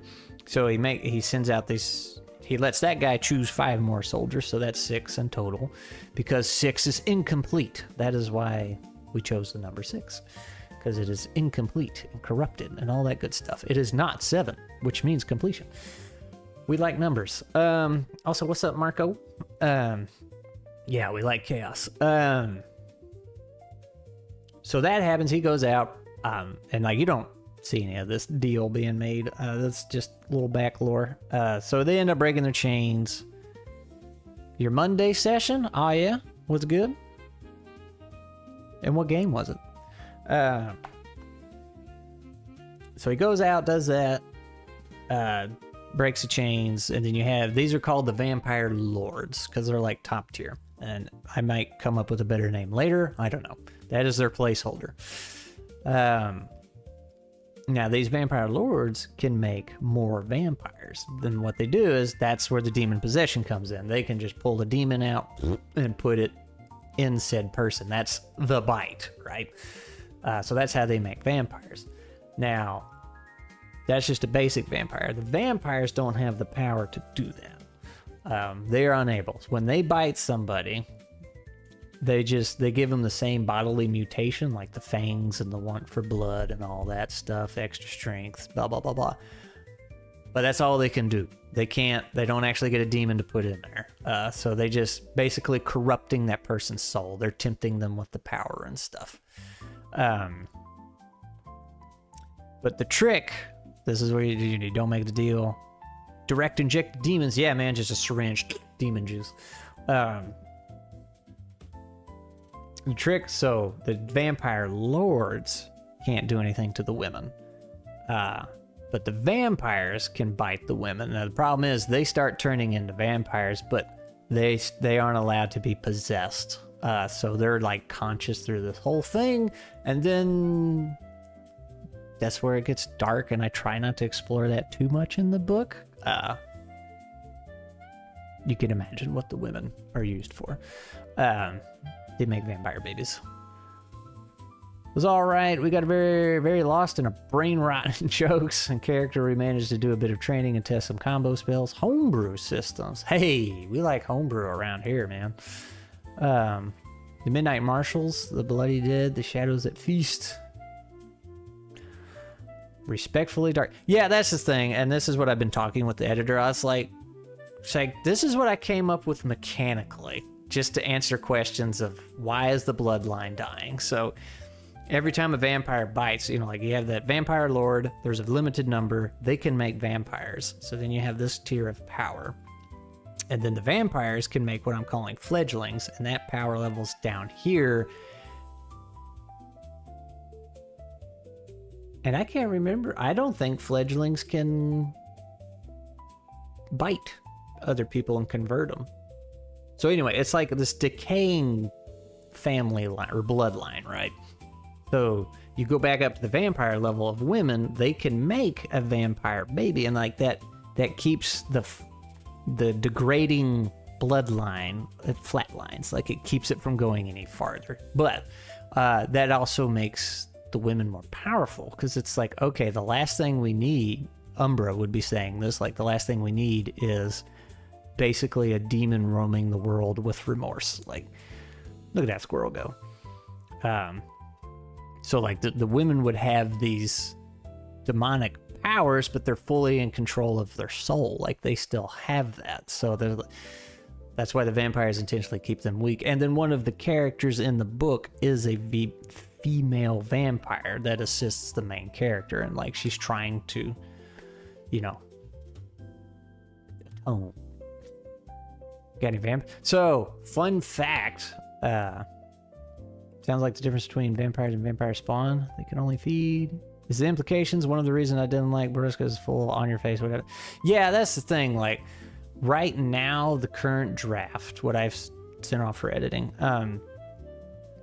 the main character explains this to this lady. He's like, it's just like one or two lines, like, it's clear, but it doesn't go into detail. It's like, no, they're used. But it's also, he explains that women typically don't take the bite very well. Like their bodies just shut down and they die. And then if they survive that, there's a super low chance of them surviving the pregnancy, because like the baby just eats them from the inside out. So like very low survival rate. Which is why when they find one where it actually works, they keep it alive. And, it's like, ooh, it's like, that's super unfortunate, but it's not dwelled upon. It's just to show you this is how the mechanic works and why these demons are so bad and we need to get rid of them. It was disgusting, but the whole story fell flat on their face after that. Yeah. So I'm like, I've told the editor, I was like, we can rework this mechanic if that's too dark and nasty to explore, because like I get no joy out of exploring it, but if it makes the demons seem nasty, like what they are, and gets the point across, like, we'll leave it in. So we're still toying around. That's why I'm getting the vampire lore all figured out in mechanics. But potentially, I kind of like the idea that lady vampires could potentially be super duper dangerous. But anyway, Marco, I was gonna say, you got any vampire squirrels? I don't know if you know, there is a vampire squirrel in real life. I think it's called the gray tufted squirrel or something like that. The white tufts. The vampire squirrel is its nickname, and I forget where in the world it is, but they're like really hard to catch on camera. But what they do is they will hang kind of low on trees, and when deer-sized creatures walk by, or antelope, or whatever it is they have out there, they'll rip out its jugular and then eat its heart. Not kidding. Let's see if I can find it. Vampire squirrel. Like my tufted ground squirrel, not gray squirrel. Okay. And I love how the wiki entry is just a sketch, because like getting a picture of it apparently is difficult. Oh, I got a camera in the way. I'm sorry. There you go. The tufted ground squirrel, or groove-toothed squirrel, is a species of a rodent. But it is found only on the island of Borneo, wherever that is. Confirmed elements of its diet includes nuts, seeds, and insects. Blah blah blah blah. Natural history. Let's see. Where's this fun part? The squirrel is locally reputed to be a carnivore and has been dubbed the vampire squirrel, according to forest-dwelling Dayak hunters. It attacks and kills deer to eat their stomach contents, liver, and heart. The squirrel is said to achieve this by waiting on low branches, jumping on passing deer, and biting their jugular veins to make them bleed to death. Once the deer dies, the squirrel eats the deer's internal organs, and the hunters report occasionally finding deer disemboweled in this way and attributed them to squirrel kills. It is also said to kill domestic chickens and eat their hearts and livers.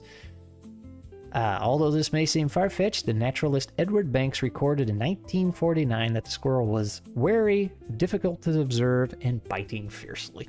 And other species of squirrel are known to be active hunters of small vertebrates.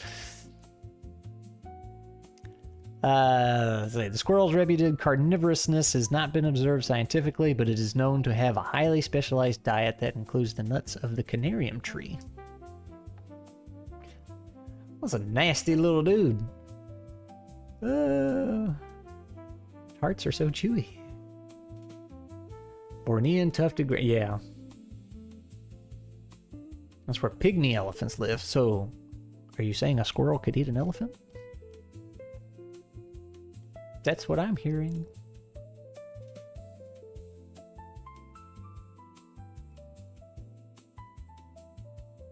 It's just a version of my dog game over. The vampire squirrel ate it. So anyway, that's where that book's at. A squirrel took my prey.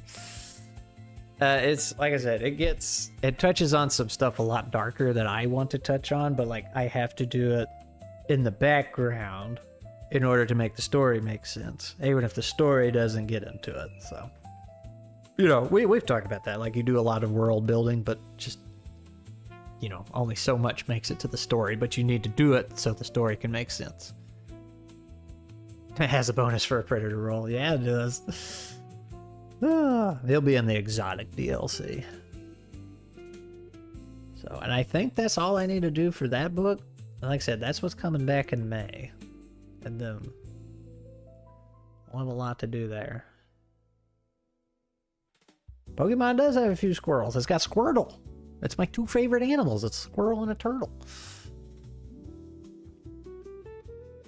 Squirrel and Moss's Stone talk about a furious squirrel that fell to moose. That'd be funny. Pachirisu, yeah, Wisp was the one that showed me that one. It's a cool little squirrel guy. And this story is actually in a weird spot because I wrote it a long time ago. And like tried to self-publish it, didn't know anything about the editing process. And like, so I took it down, redid it, and then tried some other editors, and they like didn't do the job, and then it's been very it's in a weird spot. So it's got a lot of extra work, but I'm excited to get it done and then get on to the next one.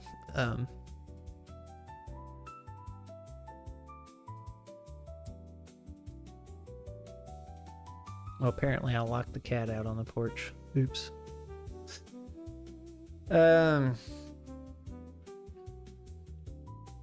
Which branch of Christianity did you choose? Protestant. I haven't narrowed it down much farther than that. And even that's a bit of a stretch. Yeah, free books. Yeah, I know what you're talking about. Did you get locked outside, Noodle? Is that why you're being so pitiful? Mostly because that's just what I know. But I'm trying. So, like, if you have, let's say this is the funnel, like top of Christianity, right? And then you have your first big divider, which is Catholicism and Protestantism, however you say that. Catholics and Protestants, right? So there's your funnels coming in. And then, okay, so you're on the Protestant side. Then you have all these other denominations, and they just get finer and finer and finer and finer. I'm trying to stay as far up as possible. That way, I essentially have more wiggle room, right?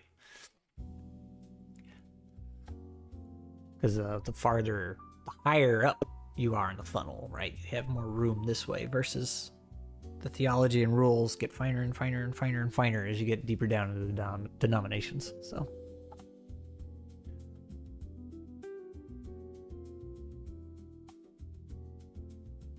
that's why the demons with supernatural abilities instead of preternatural.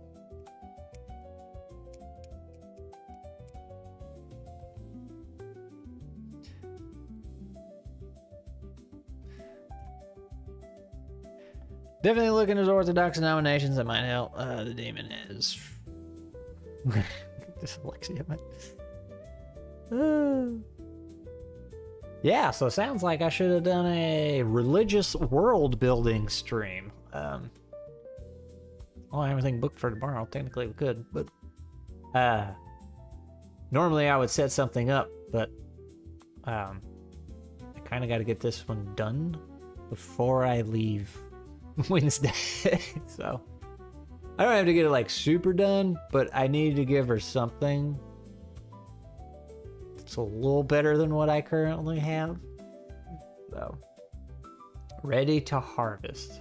Also has a lot of videos and denominational differences. Okay. Well, y'all definitely giving me some homework. When we talk it out, yeah, Twice Dead, I might be poking you too a little bit. Or both. Maybe I'll just start up a thread in the Squirrel server. Or something, which is what I should have done for Moss and Stone instead of making a whole new chat room for it. But I am gonna go because it's 4:30 and I need to get some stuff done at least. Yeah, I'm gonna go. So Wednesday I'm heading out. If I can figure out how streaming works on the phone and I'm not super car sick, I might, while I'm just sitting there riding with Mustache, I might turn it on for a little bit and say, hey, we're on the road, and just hang out for a little bit Thursday. I will be in a different time zone, so I don't know what my internal clock will be like. But be on the lookout Thursday, and for some community posts, I'll try and take some pictures and tell y'all what's going on. But yeah, Marco, appreciate you coming in, hanging out on the Twitch side. I know it's not very busy over there. Everybody's on YouTube, but that's all right. We have both going for your convenience.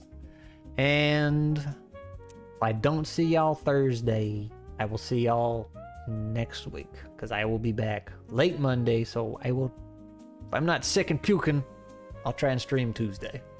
So have fun. See y'all later. If I can find the button to stop the stream. I only have 50 tabs open. There it is.